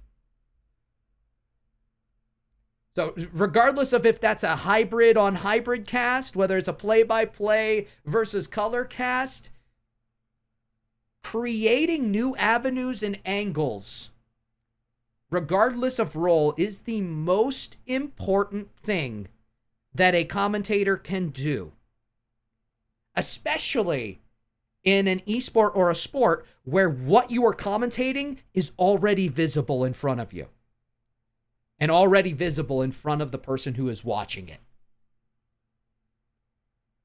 Because the moment you hear two people repeat the same thing twice, well, it's...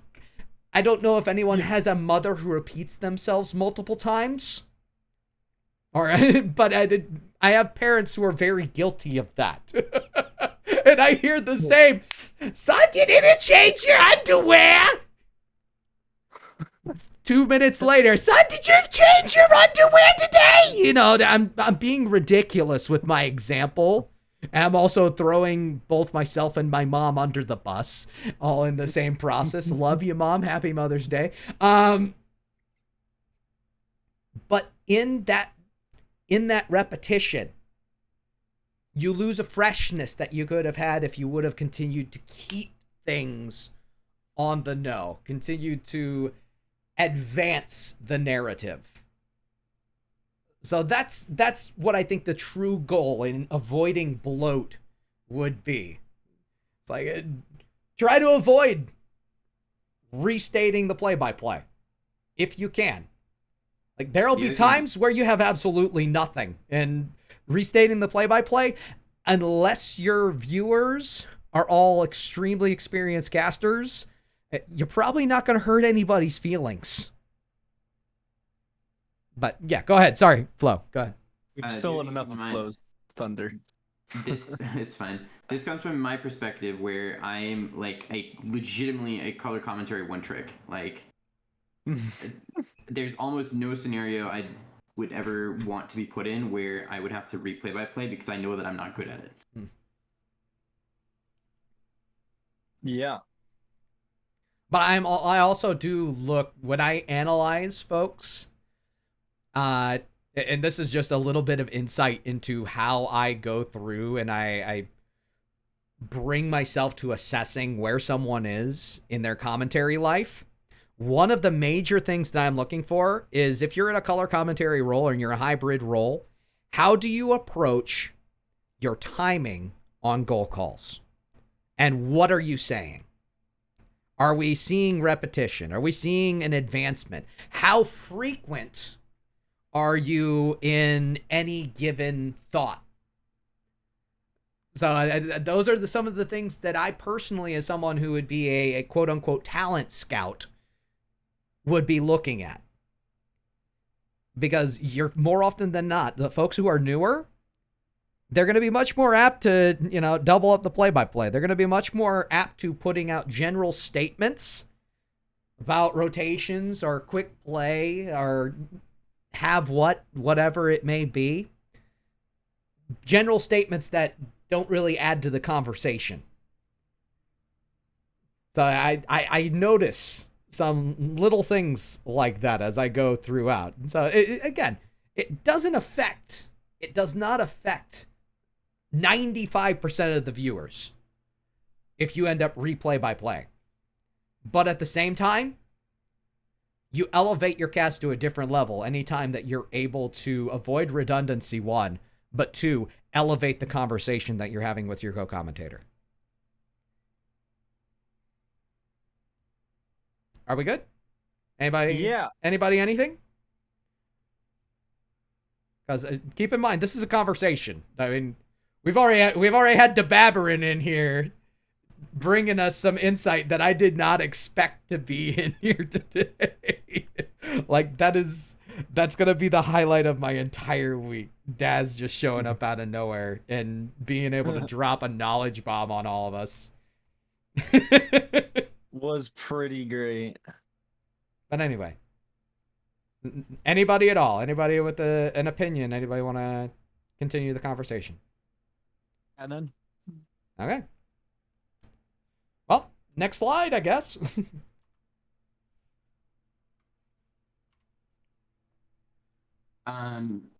So the next thing that I want to talk about is owning your calls and being a game expert. Again, whoever's doing play-by-play for the most part will be working from the stream perspective, because I think that makes for more effective play-by-play. Kendo, feel free to disagree. But with that said, if you say something and then you realize, oh, well, that's not completely true, or you think you made a mistake, no one is going to know. You can just own up to it, just move on, just own what you have to say, and if you make a mistake, then correct it, and no one will be the wiser.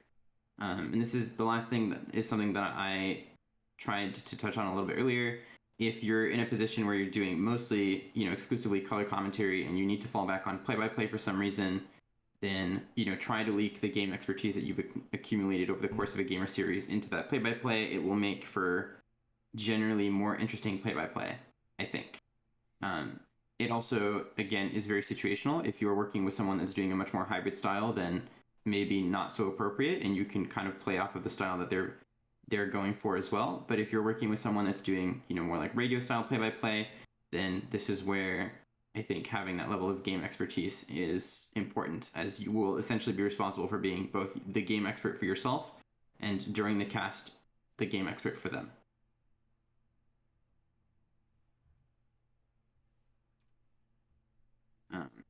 Then these are some random things that I wanted to highlight, things that both irk me or whatever it might be. The first is blindly using statistics from the scoreboard as a way to push a point. Obviously, if that's a convenient way to push a point, then by all means go ahead. But in general, I think the statistics don't paint a very complete picture. And that's coming from a perspective where I've spent hundreds of hours writing a machine learning thing to do more in-depth statistics than what's available on either on the scoreboard or on calculated GT or websites like that. I think one of the things I really came to appreciate is how little the scoreboard actually tells us about what's going on. Again, form your own opinion about what's going on, trust your expertise, and build a narrative that way instead. Personally, I really like being the cynical one on a desk. I think it's fun. There's a really funny clip that we can watch that's linked there, but the gist of it is I don't like giving blind praise for the sake of giving praise. If someone did an exceptional job scoring, then I'm definitely going to give credit where credit is due. But I think something that's always in the back of my mind is that these people that we're watching, whether it be professional players or CRL or high-level players in general, are high-level players for a reason. If they're in a position where I expect them to score every time, then that's where I'm going to skew away from, hyping it up and giving credit because they should have scored. I can break away and do something, talk about the setup or the defense or whatever it might be because they're in a position where they should have scored and I shouldn't have to hype it up again. I think that's, it kind of goes back to what I was saying earlier. I think, if you blindly hype things up for the sake of hyping things up, it can be counterproductive at the wrong time. And then the last thing is, again, the background that I have is kind of in coaching. I started coaching people on Twitch for shits and giggles and pouring, my heart and soul into a 5-minute replay over the course of like an hour and a half. So I try to essentially coach the viewers. Whenever I see something that I think makes for, a good team play or a bad team play or a bad bit of individual positioning or whatever, it makes for something to talk about and shed light on that the viewers might not otherwise see. So I think the way I try to approach it, if I can feel like I've taught something to either, the viewers or my co-commentator or whoever it might be, then I will feel like I've done, a good job. And if you have nothing to speak about, then giving tips and tricks of like, I would have liked to see this, or, Garrett G could potentially do with slowing down his rotations to the front post a little bit longer to give himself thinking time or whatever, can be a good stopgap solution as well. As far as being the cynical one, this is where I linked a clip to Ratatouille. You have it open in the tab. Yes, I do have it open in the other tab. I am going to take this moment just because there's a 99% chance that there will be a copyright mute, due in part to the fact that we are going to be playing this basically direct clip from the video. It is a 2-minute clip. All credits, of course, going to be going to Disney Pixar, and this is their movie. We are literally rewatching this just due in part to the fact that, hey, it is a relevant quotation. And by the way, Anton's an incredible character. I am going to keep the reins just for about 10 to 20 more seconds. Press play. Because, like I said, there's a very good chance that this is going to get auto-muted by Twitch for the VOD. So if you're seeing me wave, it's like, hey! It's because chances are you're not hearing my voice if you're watching the VOD back. And we're trying to make sure that we surround the information, or insulate the information that was given outside of this general clip from the muting that will, like I said, most likely happen. So we have like a little bit of bullcrappery that I am putting on right now. And now we go straight to, everybody can see it? Wait, Can everybody see it? Or is it? See it. Ratatouille, Anton Ego. Mm-hmm. What if I was gonna say, what if you just muted desktop audio while you do this? They can't copyright you for the sound. That is very true. I could. Huge. I would just do that. Okay. There's nothing that they can mute. I'll bring it back here. So everybody, we're going dead silent on everything over here. Then hopefully they don't censor me and copyright strike me. Be right back.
Yeah, that is literally one of my favorite movies. No! Stop it, Grammarly! Grammarly? Do you like Grammarly? You like learning a new language? Have you tried Grammarly? Or not? No, sorry, that's not Grammarly. That's some other service. Where the heck did I put my pencil? Right? Hello. Granterly? Wait, what? I Never didn't mind. Oh mean to my do that, goodness sorry. gracious. Anyway, the point of that is that being the cynic on the desk is fun. A lot of times it's different to be a little more on the criticism side rather than the blind hype train.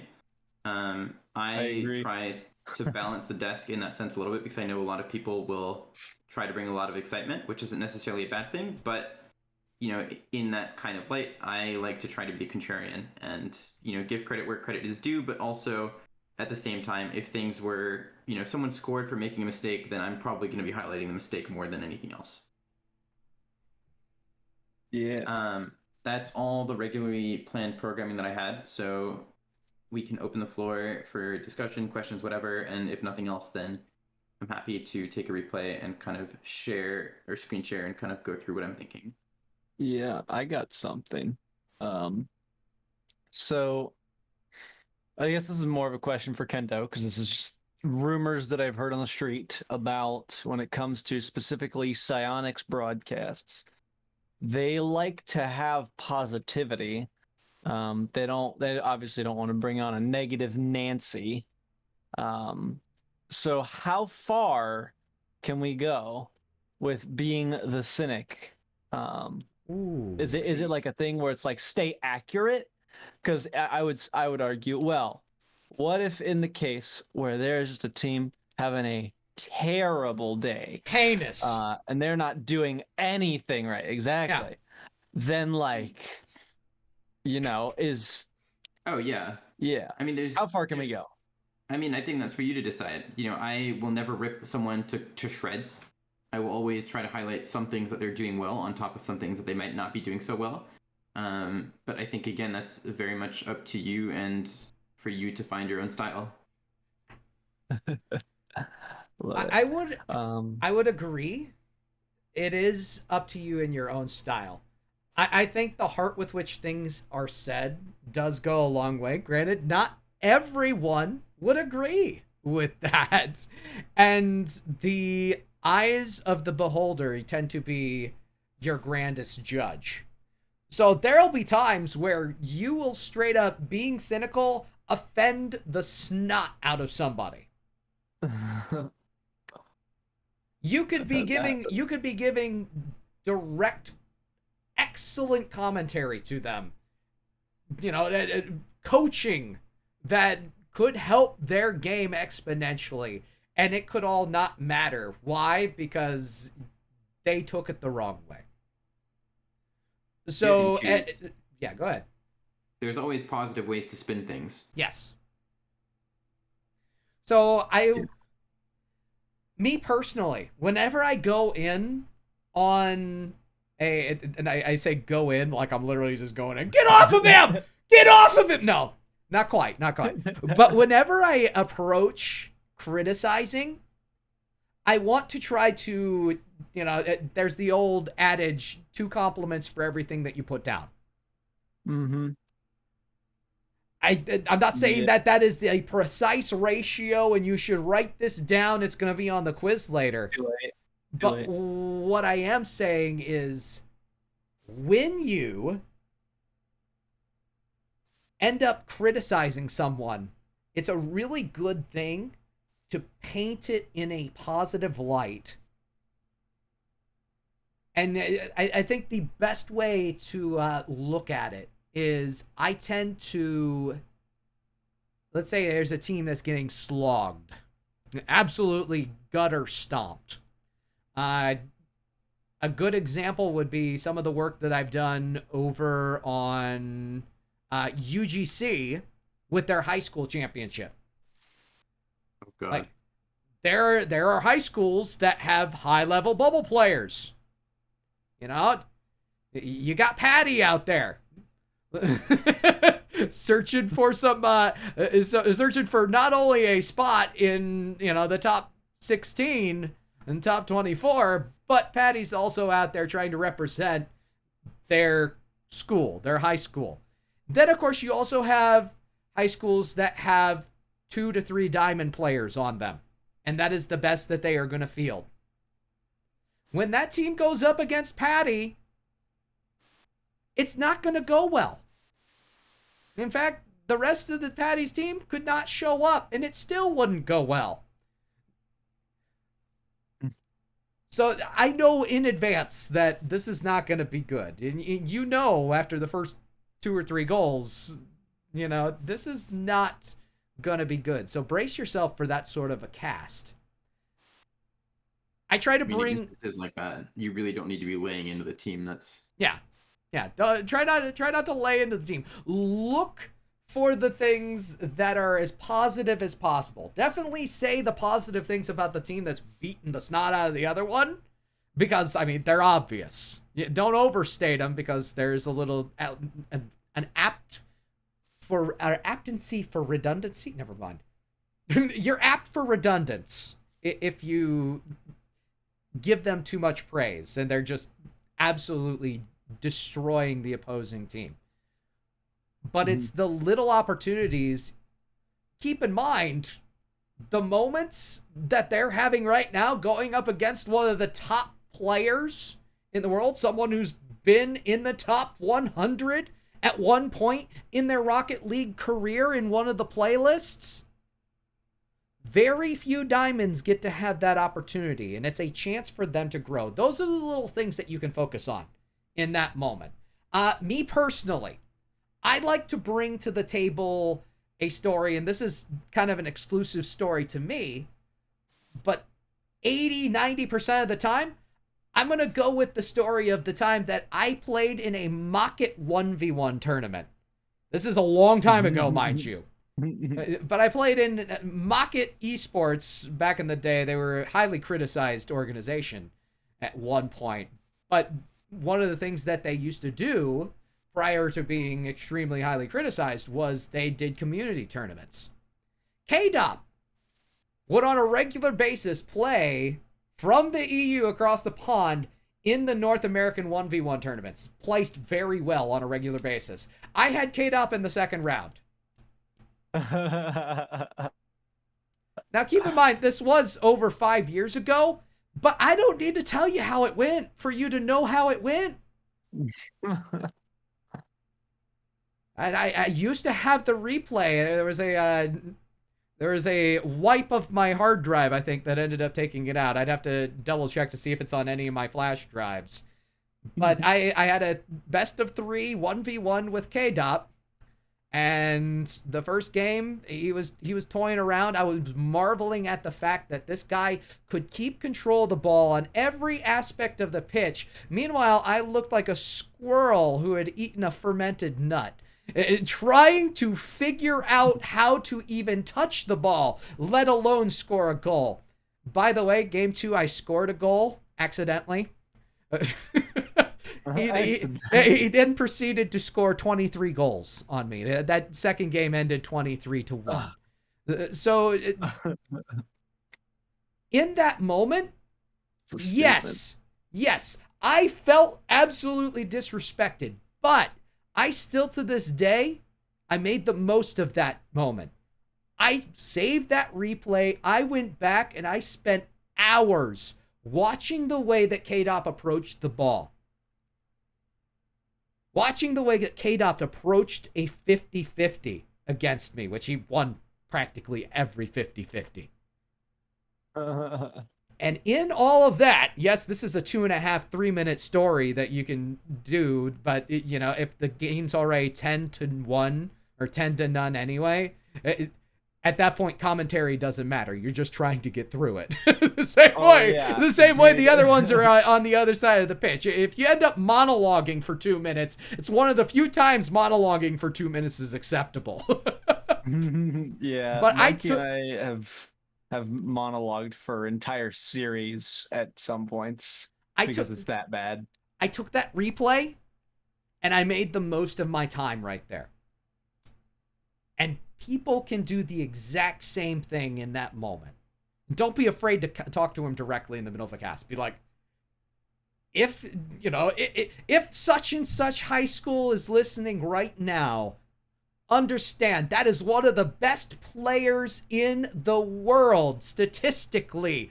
Been in the top 100 before. You can embellish them a little bit, have a little bit of fun with it. Make sure you save that replay. Get in there, find out how they tick, and you're going to improve. This is a time for improvement. Throw a little smile if you're on camera while that's happening. This is a time for improvement. They're going to take it a little bit different. Why would you do that? Hopefully.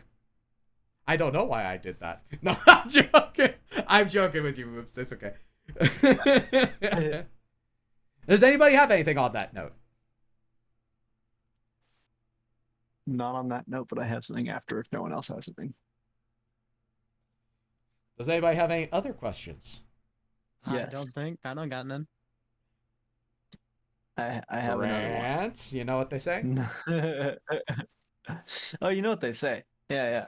Okay. So, if your co-caster says something that you don't agree with, I'm gonna go out on a limb and say no. Thank you. Case dismissed. Okay.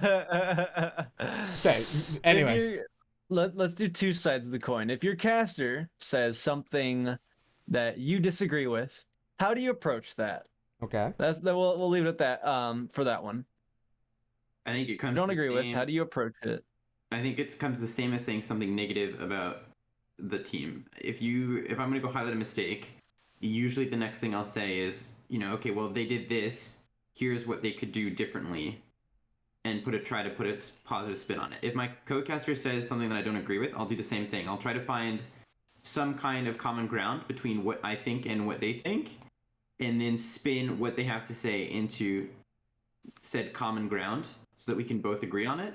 Or if I'm going to take it one step further, then find a way to transition whatever they had to say into whatever I think in a way that's logical and makes sense.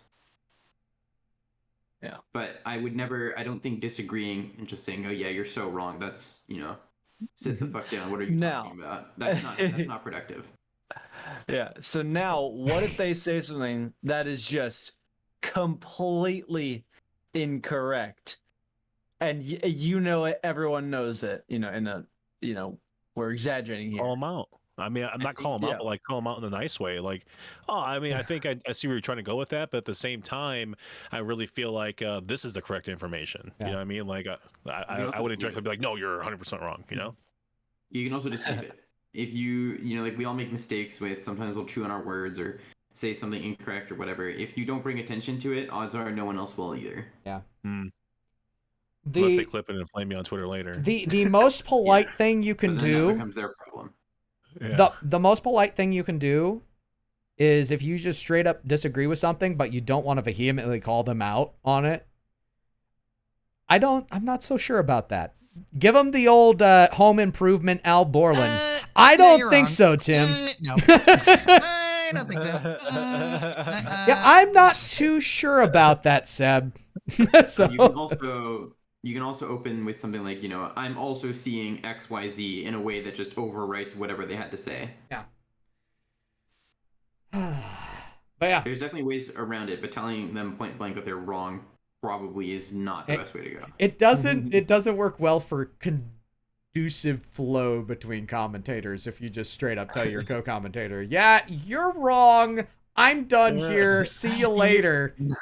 You're done. You're not supposed to flex your MMR on them. Got it. Exactly. Yeah. Don't flex the MMR. Don't tell them. I've been in this business for 7.5 years, and I have never heard of something so silly before in my life come from the mouth of a co-commentator. Account for yourself. This is just straight blasphemy. You're incorrect. My professional Plat 3 opinion says you're wrong. Oh, you know what? I like the sarcasm there a little bit. According to a 30-second conversation sarcasm? between, yeah, he said sarcasm. Yeah. Hey, that's me. I'm sorry. Yeah, I had to leave after that one. Sorry. Sarcasm. He had to see himself out. According to a 30-second conversation I had with Squid this one time several months ago, Plat players don't have rights. You're not wrong. That's why I Player myself, I would like to point out that we do indeed have rights, and you are completely wrong. I mean, just last week, I was, you know what I mean? Just last week I walked to the store. Well, actually what I'm seeing here is that No, I don't know where you're getting your information from, but I don't agree with that at all. I am seeing L plus ratio plus you fell off. Oh. Plus double ratio that your mom.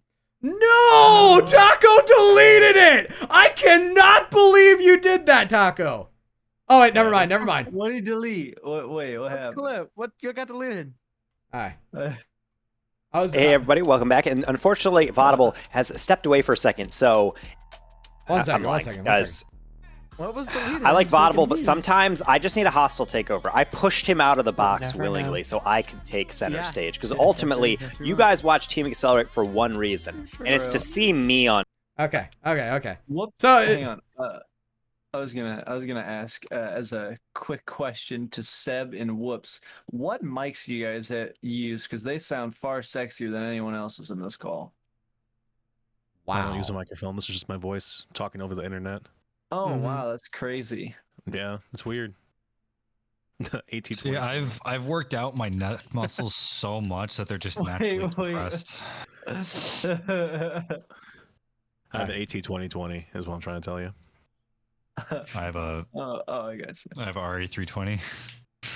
Send me a link to that. 2020, but it's sitting half a mile from my face when I'm not. You have a what, Flums? I have the same one Whips has. I have an AT 2020, but I thought you said. No, I keep it like out of the way and above my monitor when I'm not commentating, and then just turn the gain way up. So, Yeah. just to follow up on the sarcasm, you can say something. You can say things that are atrocious. Yeah, the sarcasm. But at the same time, if you are being comedic about it.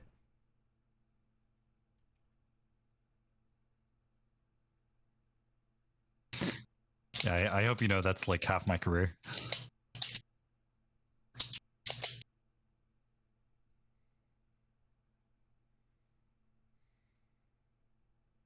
It's me. Oh my god.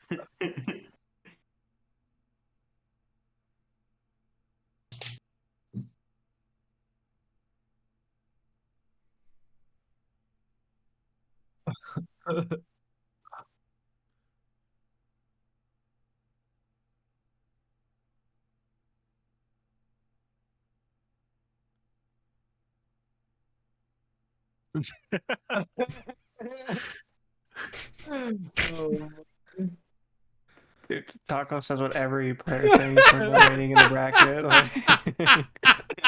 Oh my gosh! I legitimately posted that in the admin general, like RLCS admin general, and I put down Taco breaks down everyone's thought on long bracket timers. What was the fuck? Remember the time when Lion Blaze? No, it was Nox's that was fucking sleeping, and we called him out on stream. It was the best fucking thing ever. We're like, yeah, well, Nox says, I hope you had a good nap because now we're late. So all this being said, content is king. Amen. Amen. You could literally, your co-caster could be a moose. Wait. Actually, really? I don't think it can. But legitimately discriminatory against Canadians. For the sake of hyperbole, I'll let you continue. You know, for the sake of hyperbole, what are you talking about? There's no hyperbole about it. Is that chirp at Canadian casters? It kind of seems targeted. Excuse me? What? Cancel. I hear cancel. HR. Everything's being recorded. Keep in mind. So feel free. How much for your 1,000 feel free followers to. Yeah. 1,000. Wait, I had 1,000. What? Where did that happen? That says so much for your 1,000 followers. Now it's gonna be like 5. You're canceled, buddy. I didn't even realize I had 1,000 followers. Get roasted. Did I? Plus career. No, I mean, remember you were like right there on the cusp. I don't even. 1,000 now. I don't remember. I'm washed anyway. What are you talking about? True facts. Factual. Factual. Anyway. Grant, how's it going up there on the desk? Yes. Yes. Yes. You know, that is a proper answer to all problems. So did anybody have a VOD they wanted to go about doing, and by VOD I mean like a replay they wouldn't mind going about doing, where we can maybe break down color commentary a step further utilizing the flow color commentary method? I have no idea what you're talking about. You'll have to watch back the VOD. Yeah, you're not allowed to be here unless you watch. What are you talking about? See you guys later. By the way, whoops you, everybody. Whoops you. Lovely man. Lovely voice. I hear he cast the oxygen. I did, man. It was absolutely phenomenal. I'm a huge Gimmick fan, and I actually have a Gimmick Rocket League car sitting in front of me that's signed by him in Octane. And it was a surreal experience, man. It really was. Kind of hot. Wait a minute. Then he also gets to share a booth with the GOAT. Absolute GOAT. Axel Toss? Oh yeah. Me? Wait, I thought we were talking about mooses. I mean, it's not nice to talk about Axel Toss that way. I thought we were talking about GOAT. Who would listen? The GOAT and a moose are two very different things. All I gotta say is I told Axel he needs to hang up every single lanyard that he has from LAN in chronological order and put it in his background. That'd be a very large background. He's gonna have to gain about 300 pounds in order to actually fit that background. He's gonna work on it though. Yeah. What? He's like I just feel like it's just so like egotistical. I was like, no, dude, like celebrate that stuff, bro. Like you were there for I know, a right? majority of this stuff, and you could probably tell me your favorite story from each one of those lanyards. So I would not be ashamed. Axeltos is actually one of the few that I've randomly queued up with. Oh yeah. It was a. I always love playing in game, and you end up randomly queuing with folks who are members of the community. And Axeltos has always been kind of mirrored in ranking to me for a large portion of our both commentary as well as Rocket League careers. It just means we're really, really good at the game. I played James Bot yesterday, actually. I played against Lawler one time. I queued up with him, and then I got disconnected. And then I played against him, and I lost. Wow. I think he probably felt good about that second one. Well, let me rephrase. The first one, I didn't get disconnected. I think our game got dodged, and it didn't start, and I cried. Okay. Yeah. So I didn't feel good after the second game, though. Because I was like, bruh, how did I lose to a caster? And then I became one. Okay, so Flo, should I throw you a couple replays and we can just go through that way, or sure? Maybe we'd like to continue the current Garrett G1, or I have to go, by the way. So whatever you think is best. Out. Yeah, I'm gonna have to head out too. Heading out as well. Okay. Yep. So rock on. Oh boy. Goodbye. Really appreciate everybody's presence. Yeah. Hey. Wait, we brought presents? Yes. I want one. I want one. I want a pony. Secret Santa? Secret Santa? Yeah, CRL Secret Santa. It needs to happen. Make it happen. That is a banger event. Dibs on one shot as my Secret Santa. All right, Flo, thank you for the workshop. Kendo. Yeah, you're welcome. And you're thank welcome. you, Kendo, as well. Take care. I'm gonna go get some raspberry iced tea from Starbucks, only to find out that they're probably closed. I'm gonna go get some Southern style sweet tea with 3 pounds of sugar. Ooh. You know what? On second thought, I'm not. Wait, I'm gonna Seth, go are get you ice a Nico cream. Rosberg fan? Yeah. Have a good night, everybody. Good night. Peace Very out. Should I ask if I was a Nico Rosberg fan? Yeah. Yeah, I have a Nico Rosberg Hockenheim Mercedes hat. Pretty sweet. Oh, you have a Nico Rosberg Hockenheim what? Hat. Oh, that's sick. Signed? Not signed, fortunately. I fucking love Nico. Not signed yet. So not signed forever at this point. I forget if I actually got an answer from the three of you, Seb, Cercero, and Whoops You. At the very beginning, we talked about tea. I was just wondering if you had a fave. No, tea. Oh. As in Earl Grey or like what I was. That's what I see. Wait. Oh yeah. That's right. I was the Earl Grey. Okay, that's right. Cercero, we already got the answer. I'm an Earl Grey guy because I like Picard. Okay.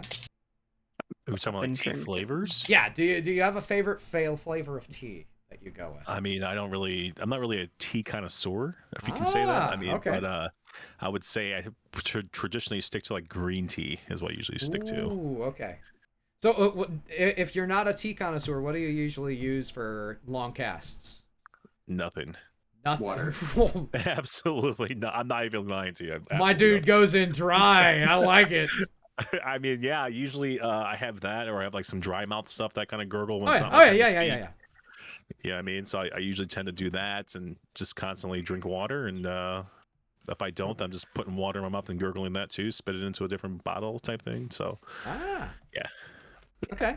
Drinking a lot of tea with honey today because I was casting until 3 a.m. last night for an impromptu 1v1 tournament. Mercy. The what tournament? It was just an impromptu 1v1 tournament held by Distinct Esports. I think I heard about that, and it was like, I think it was like 3 hours in, and I was like, "Geez, who wants to play that for $100?" Yeah, it was a long tournament. Yeah. Good drama though. It was fun to cast. That's the question for it. Well, let's bring it back really quick, just because we have the rest of this replay. Where we left Garrett G, he was floundering around like a lost puppy after tying up the game, looking extremely like a fun matchup that we have between these two teams, SSG and RG.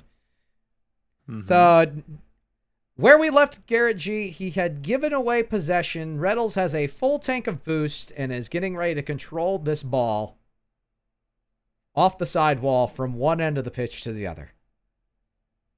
So let's see how these two teams flow from here. And we'll take it from a color commentary standpoint. We'll take it from Garrett G's specific view, just so we can see if Garrett makes any adjustments in the rest of this game. Don't look at the goal counter.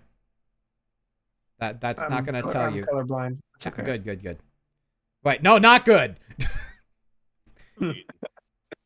Depends, you know? Okay.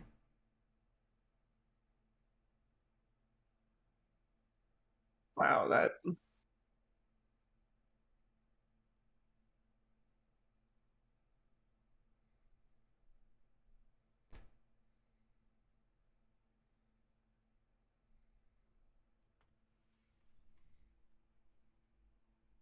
Can see the double commit out of Squishy and Justin. They're both on top of each other. Granted, in the offensive set like that, that's not always a bad thing. That tends to be a stratagem. True.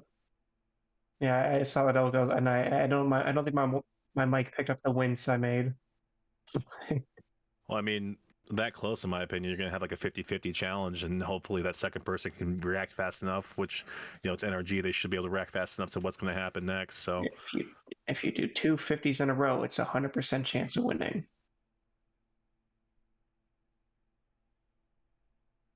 Good dodge.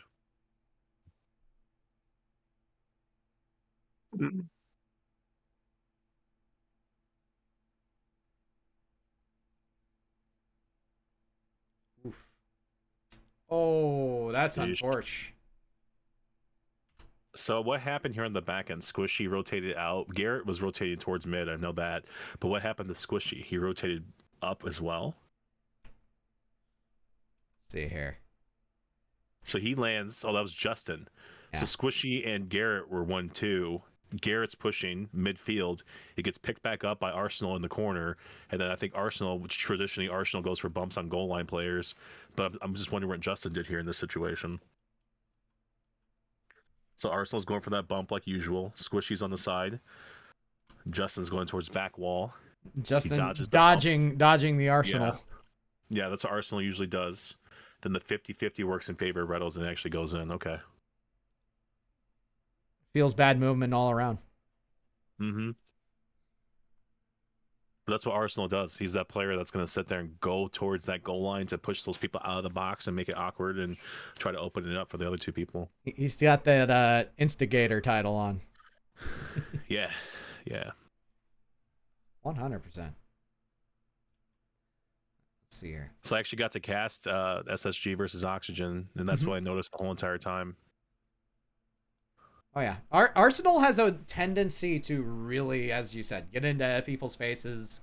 The follow-through is normal there. SSG will do that as an entire team, though. Arsenal is probably the one who does it the best, is one of the more productive ones, but Reddles is no stranger to it either. Yeah, I was going to say that too, yeah. They follow through extremely well. And the funny thing is, as you observe, Daniel ends up playing more of like this, I don't want to say a third role, as much as it is a retention role. Making sure that the pressure stays on, making sure, to fill the gaps of the other two roles when needed. He's the anchor. He's the one who makes sure that everything is covered when things go awry. I mean, I would say Reddles probably has that pop-off potential to play solo, but Daniel, that's his, I feel like his sole role. If you notice how he plays most of the time, he's mostly getting solo goals, with whether it be an air dribble, a flick, a carry, whatever it may be. That's what he does the best. Is like when he just gets some open field, he makes something out of nothing. Always goes for a flip, reset, pass, or attempt, or whatever it may be. I noticed that even when he was at LAN, that's how he broke away with so many different goals. Is that he literally just popped off just doing solo stuff. Actually, go ahead. Can you back up the replay, Kendo, just from Garrett's perspective, if possible? How far back would you like me to go? Just right before the goal. I just want to see the bump again.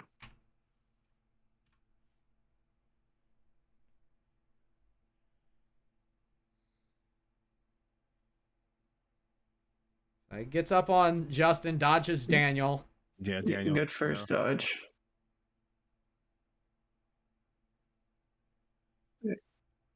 Ends up being the second commit twice and really falls out of the back end so this rotation. one, I think Garrett made a huge mistake here, not expecting the demo to come in the first place. Well, I mean, that falls on Justin as well to kind of communicate that with Arsenal, or that Arsenal's kind of. I would argue that at this rank, you shouldn't need to communicate it. Like if you back up the replay to like right before the bump happens. So like it's maybe something I know because like I like to bump and demo a lot, but like Garrett should have realized with the way Arsenal was landing that he's probably going to get bumped, or at least attempt the bump, and he should be positioning for that instead of trying to pick up pads. So as we take it back, like we gained a lot of insight there, and this is more just to reinforce and to hammer home exactly what happened, because I think for me, I had realized a little bit of, as Flo was describing everything to me, I realized a little bit off of that first goal, or the second goal there. Where it really sunk in here was on this goal, because we just saw Garrett's point of view. We just saw, okay, Garrett, once again, was the second commit in on multiple challenges and ended up being kind of no man's land, lost out of the rotation. You know, you had the very clear 1 and 2, but you had a stationary third who didn't have enough boost to be relevant. So they put themselves even further out of position in the wash and weren't available for the 50-50 that took place. But here's what you see on Director Cam. It'll take it a second to reset to where normal Director Cam would be. Now we're back on it. So it's Director Cam stream view, essentially. Same exact goal, same exact setup. We do get the touch from Garrett. Looks like he got a shot on, so we're thinking positivity. He's everywhere right now.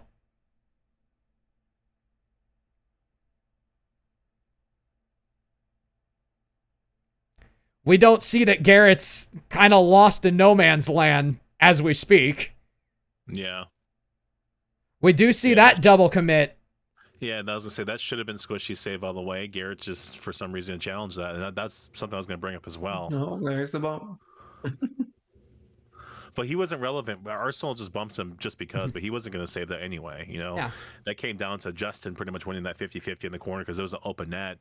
Squishy couldn't get back to the net in time either. So, I mean, Garrett, like we talked about, was just literally no boost the whole entire time. Even when he gets demoed, he still comes back and gets a save with that 30 boost that rotates back through and still just picking up pennies, trying to freaking get something going. I don't think he needed to pick up pennies though. He had 50 boosts when he was leaving net to get more. What really messed him up there was that he didn't trust Squishy to save that out of the net for some reason, which double committed that save. So he used a lot of the resources to pop that one over into the corner, and then he just sat there. That's not an unrecoverable mistake, though. I think where really shit hits the fan is when he's sitting on the goal line, jumps up to put it in the corner. His touch is just not good enough.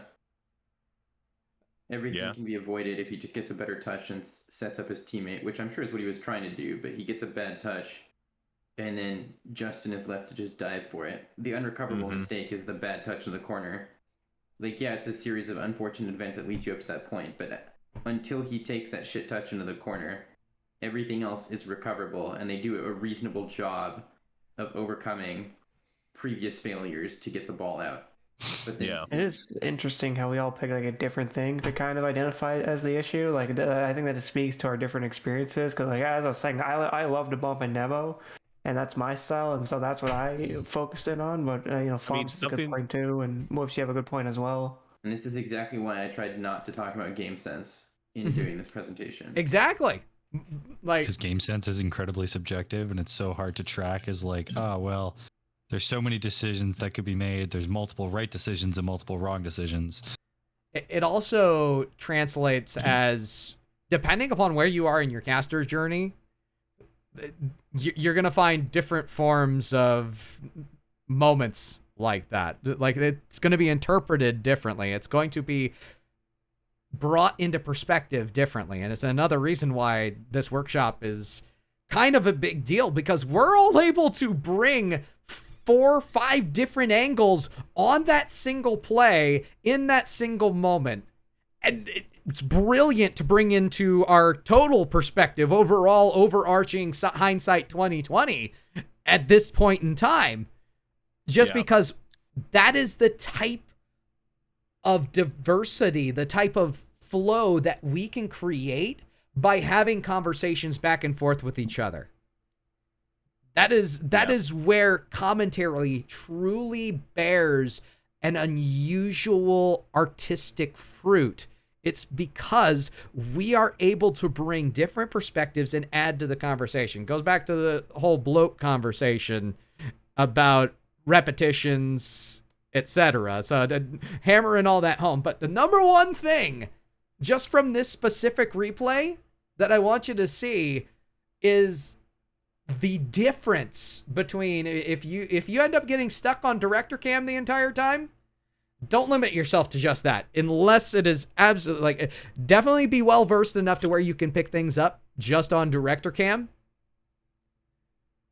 But if you have the opportunity to make sure that you're in the game and get multiple views, take in as much information as you possibly can, have multiple monitors. I really appreciate Daz bringing the probably the best comment you're getting all day.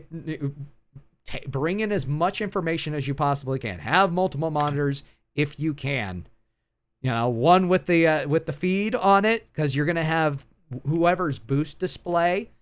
And let me tell you, if there's one thing that's very handy about director cam and your live feed, it is the fact that the overlays give you all of that boost information. You can gather so many points from boost information.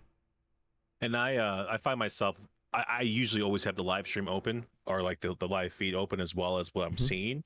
And I find it very useful because I'll watch the replay back just to see some other talking points or something that I maybe have missed full speed, because obviously, these are fast-paced games sometimes, especially if it's like one of your first ones doing it. So I would just watch the other feed and watch the replay on a different screen as I'm talking about the play, breaking it down, and pretty much try to add as much information possible, like what happens. Hey guys, sorry. I gotta head to the gym. I will see you later, but this has been very informative. Thank you. And Appreciate you, Seb. Really appreciate you guys. Thanks for showing up, Seb. Can we go back like 30 seconds real quick? Yeah. I just want to see director cam again. Yeah. I'm gonna have to dip out soon as well. I had a dumpster fire at work today. There's still a turd in the pipes that's not unclogged. So. I appreciate you being here and bringing this level of content to us. I truly appreciate the conversation and you leading things up. Yeah, for sure. Presentation was clean, and also, now I'm starting to think about the cameras. I did that a couple times, just like little bits more to see it for the immediate breakdown, but I never thought about focusing on one player for, the opening couple minutes or something. Yeah. Yeah, I usually just try to pick, or like try to watch whoever the desk thinks is like the star player on either team, which basically means I end up watching adverse meter a lot. Whenever Arlington is playing, I like watching him. He's fucking good. So one of the things when I was having this conversation with Flo was prior to me really devoting myself to director cam and getting into a spot where I was so comfortable on director cam that with the lack of information, I could draw a very large amount and keep my points going in the moment and be consistent in my commentary. But prior to all that, I was someone who I usually would take aerial cam view. And I would look from above, enjoy the entire... I would miss out on boost. I would miss out on the true view of a player. So I've gained a very large appreciation of a player's standpoint, a player's viewpoint in all of this. Because, one, these are the pros. You want to exemplify them. So if you're playing the game, everybody wants to be squishy muffins. You know what I mean? You gotta be squishy muffins, you know? I don't like my muffins squished. I know, right? But yeah, with watching overhead, you lose a lot of contextual information as well. Yeah. It's, you know, like what the player sees and decides is what drives rotations and not the other way around. So for me, this was an epiphany. Just how much I was missing out on. And more often than not, if I'm in a color commentary role, which I'll be perfectly honest, a large portion of what I do now is either in hybrid or color commentary role. Didn't matter what my start was or otherwise, there's just an extremely large amount of play-by-play casters in this world. And I have enough flexibility to at least sound like a color commentator. I'm hoping that I can be a better color commentator through putting out, implementing what we have done here today. But, this is mine. well, yeah, we'll back up we'll back it up and look at it from director cam one more time. Anyway, I do have to get going because I still have work to do, and there's only so many hours left in the day. Rock on. I really appreciate you, Flo. Thank you so much for being here and for really pushing this forward. Yeah, of course. Appreciate your time. Hope other people See you later. Sorry, I was here late. Nah, you're fine. That was very good, Flumps. Yeah, and if there's any follow-up questions, whatever, definitely shoot me a message. Yeah, DMs, casting workshop, general chat, whatever works best for you. Yeah, take care, everyone. Later. See you later. Bye, Flumps. Love that guy. Yeah. One of the first schools we scrimmed back in the day was NEU when Flums was their captain and I was Carlton's captain. Ah, so this goes back quite a ways. Love it. Well, actually, if you go to, this is kind of a tangent. If you go to the CCA general chat and you look at the pinned messages, there's a meme of Flums. Still to this day. I made that meme.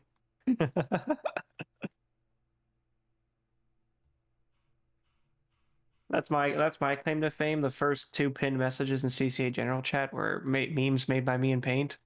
Which are still there for some reason.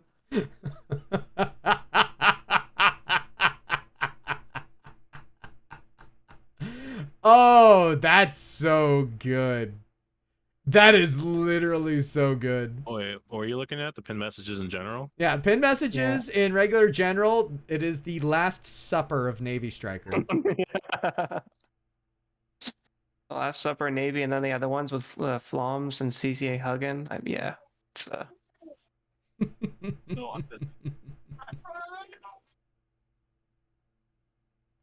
Oh, that is so good. That is really, really good. Yeah, that was kind of a tangent. Sorry. Yeah. Flums is great. I'd love to get a chance to work with him in the future. But Webs and I have actually cast up twice now. Yeah, I was gonna say we've casted a couple times. Yeah, when Grant was asking what Mikey is, I was thinking to myself like, nah, I think that's just Whoop's voice. You know, man, it just sounds good. Thanks. This is still being recorded, Kendo? Oh yeah, 100%. Yeah, I'm gonna say it. Whoops, you got the voice for radio. And a face for it too. Thank you. No, I didn't say that much. That wasn't me. You gave yourself the kiss of death right there. You don't just do that. You're gonna have to back that up now. Yeah, we still got about 30 minutes left on the actual workshop.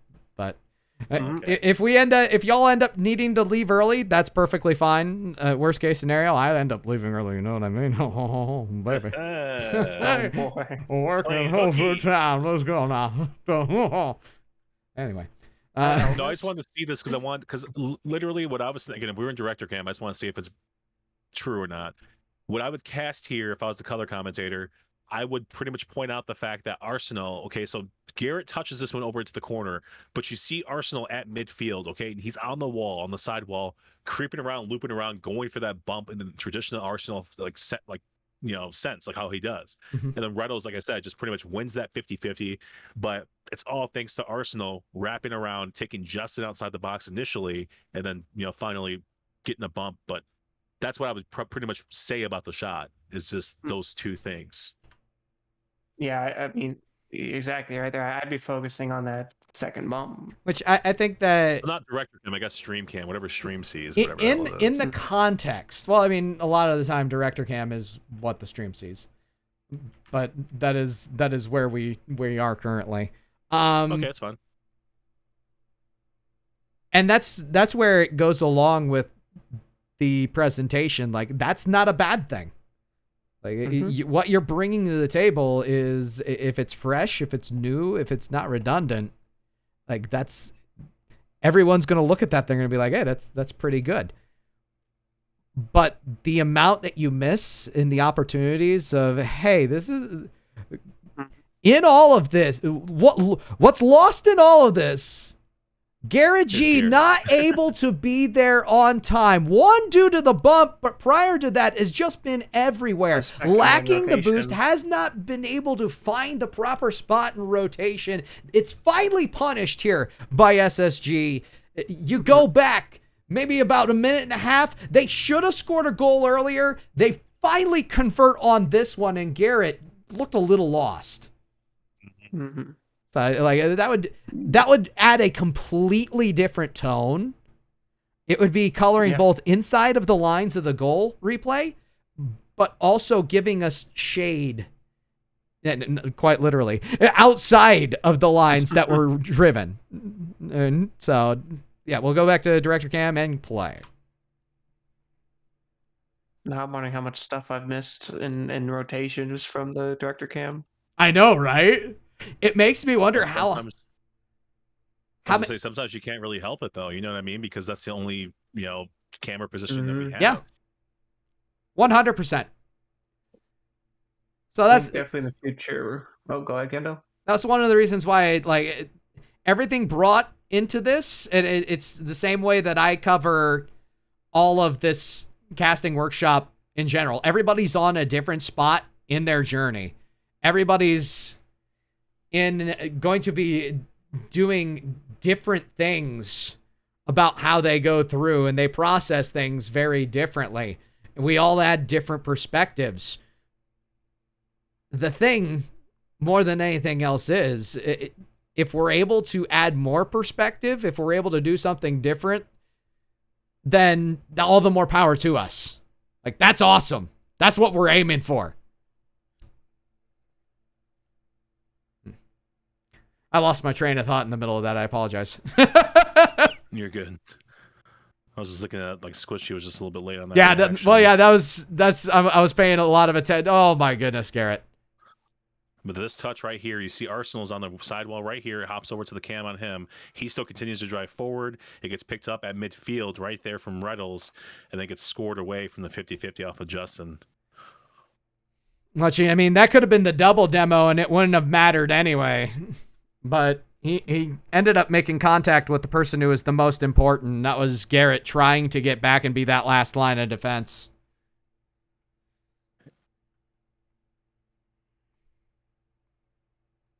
Man, I love this, man. It's so amazing to talk about commentary. Like, that is the main reason for this workshop.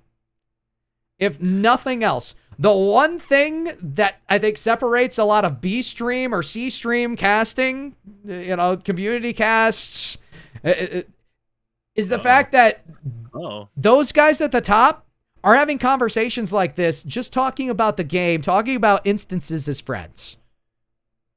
Mm-hmm. And yes, we don't all have the time to sit down as paid full-time individuals and break down certain things. But the fact is, before, there was very little to no avenue for people to talk, for people to grow together. And that truly is what the casting workshop is all about.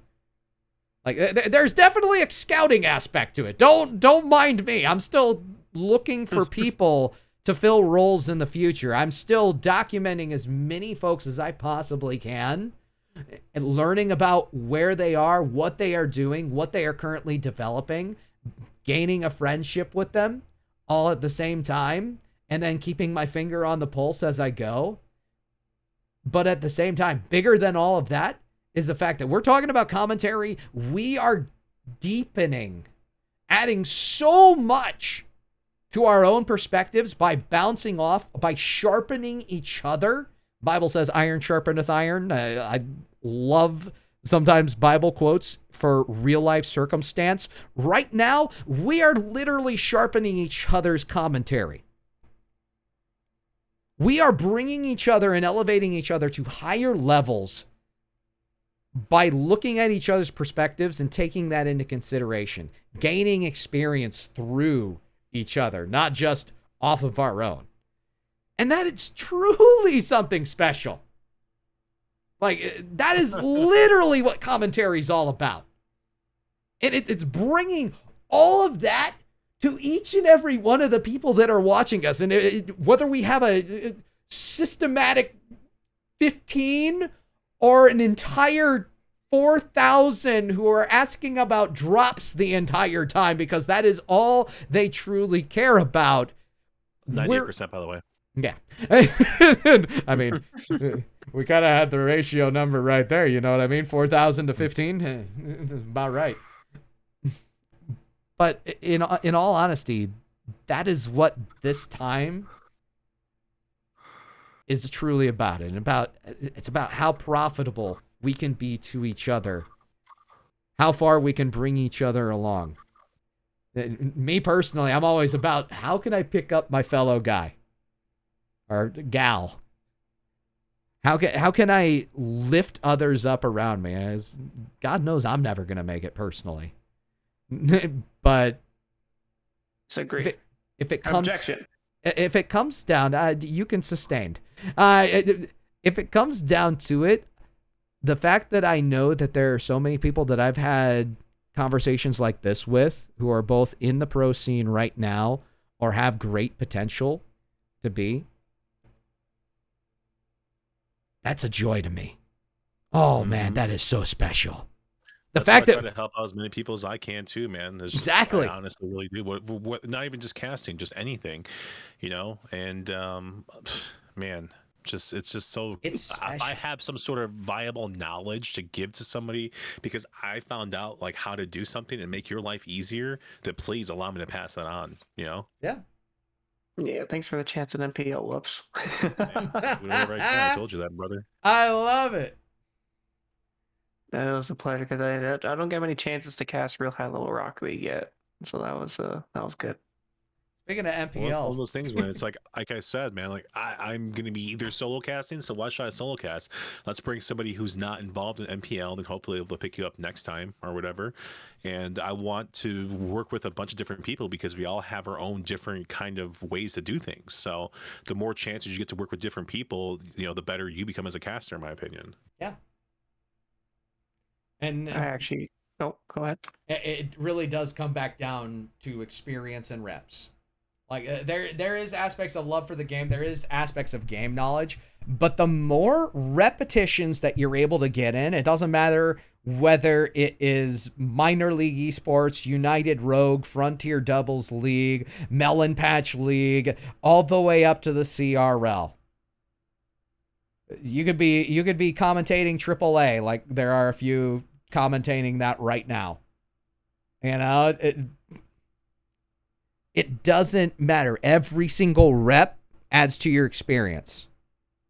Every single time you crack the mic is something that is different. It's bringing you that experience. It's bringing you that muscle memory at times to default when it's very important specific plays. But also it's bringing you new experiences that you never thought possible before. Like commentary 4 years ago when I first started, like we were going nuts over the stupidest stuff. Oh yeah, I still watch Over Zero's backboard double touch in RLCS 1. And now it's like, or season 1. So and now it's like, look how far we've come. Like where I got my start was minor league esports, but that was back when they were called minor league doubles. Like I played minor league esports in season 4, and the casting crew was Inanimate J, Curtis. They brought in Daz a lot of the time, and then you'd also get the occasional visit from Stacks, Achieves. There's a guy by the name of Chimblade, looked like Sizz. But there were so many different commentators back then who had a lot of really good professional aspirations.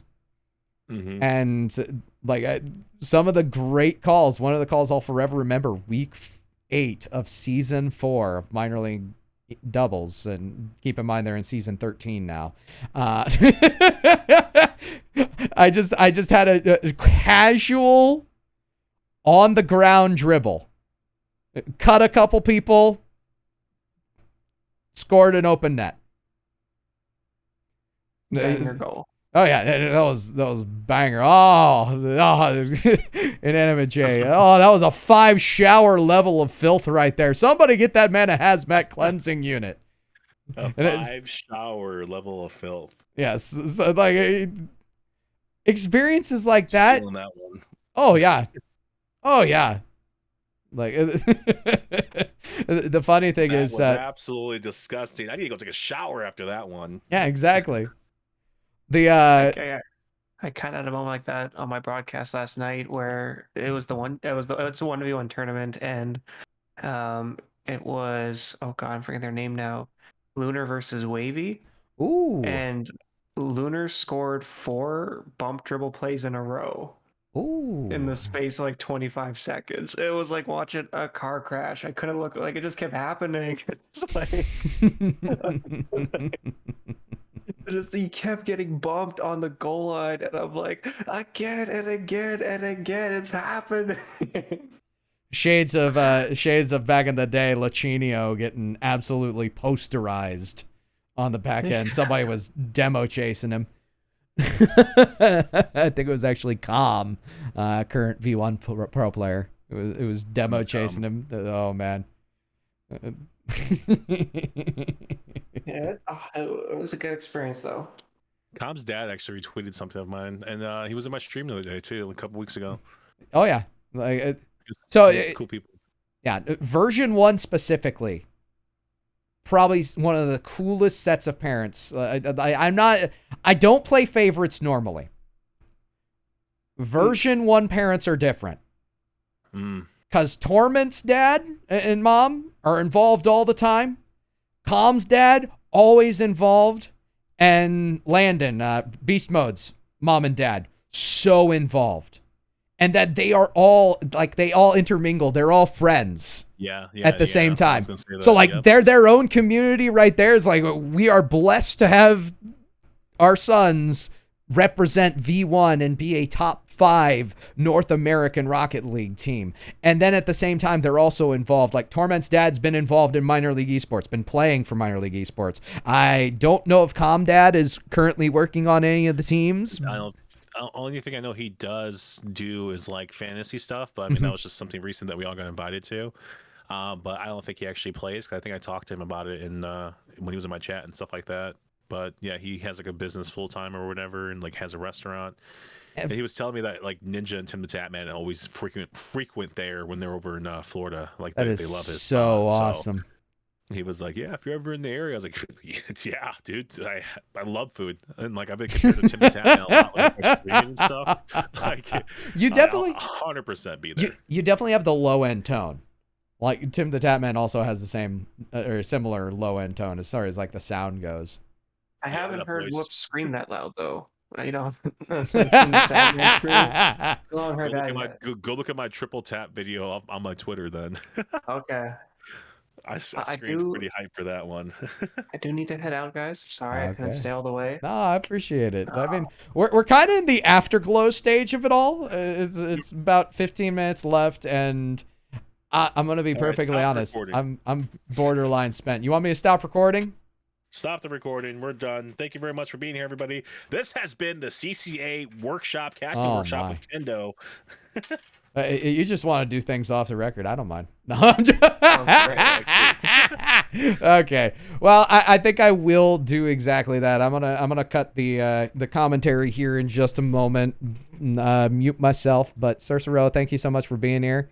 And I do hope you have a wonderful night. I will be right back in just a second. I hope you do as well. And Whoops, so it's nice seeing you, man. Hope we get a chance to work together again. Well, everybody, it has been wild.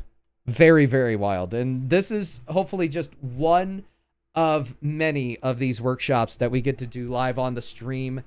For anyone watching the VOD, thank you for taking the time and enjoying yourself. But I truly mean a lot of the things that I say about what our commentary is in perspective.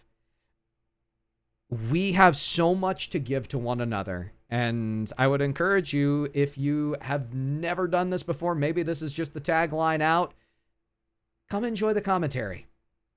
Come get to know some of your fellow commentators. Come get to know some of the people who are doing commentary on a regular basis and hang out. If nothing else, who knows, Dazzard might pop in. You might be able to fanboy or fangirl a little bit in the moment. I know I definitely am doing exactly that. Want to say a special thank you to everyone involved. Today specifically, I want to say thank you to Flo Asti.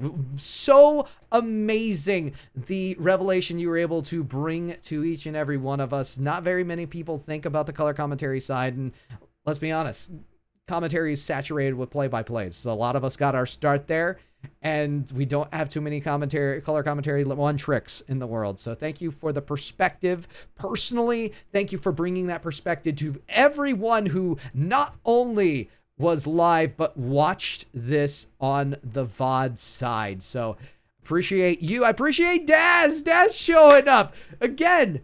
Anyone who wants to show up, please be here. Whether you're a professional, whether you are a B-Streamcaster, whether you are just a hobbyist, we want you to add to the conversation. And who knows, maybe it's just a snide remark. Maybe it is a small joke. You have the opportunity to lift another person's spirits, and that truly is what commentary is all about. People bringing things together, growing together, and creating something on top of something that we already know and love. So, we will see you next week.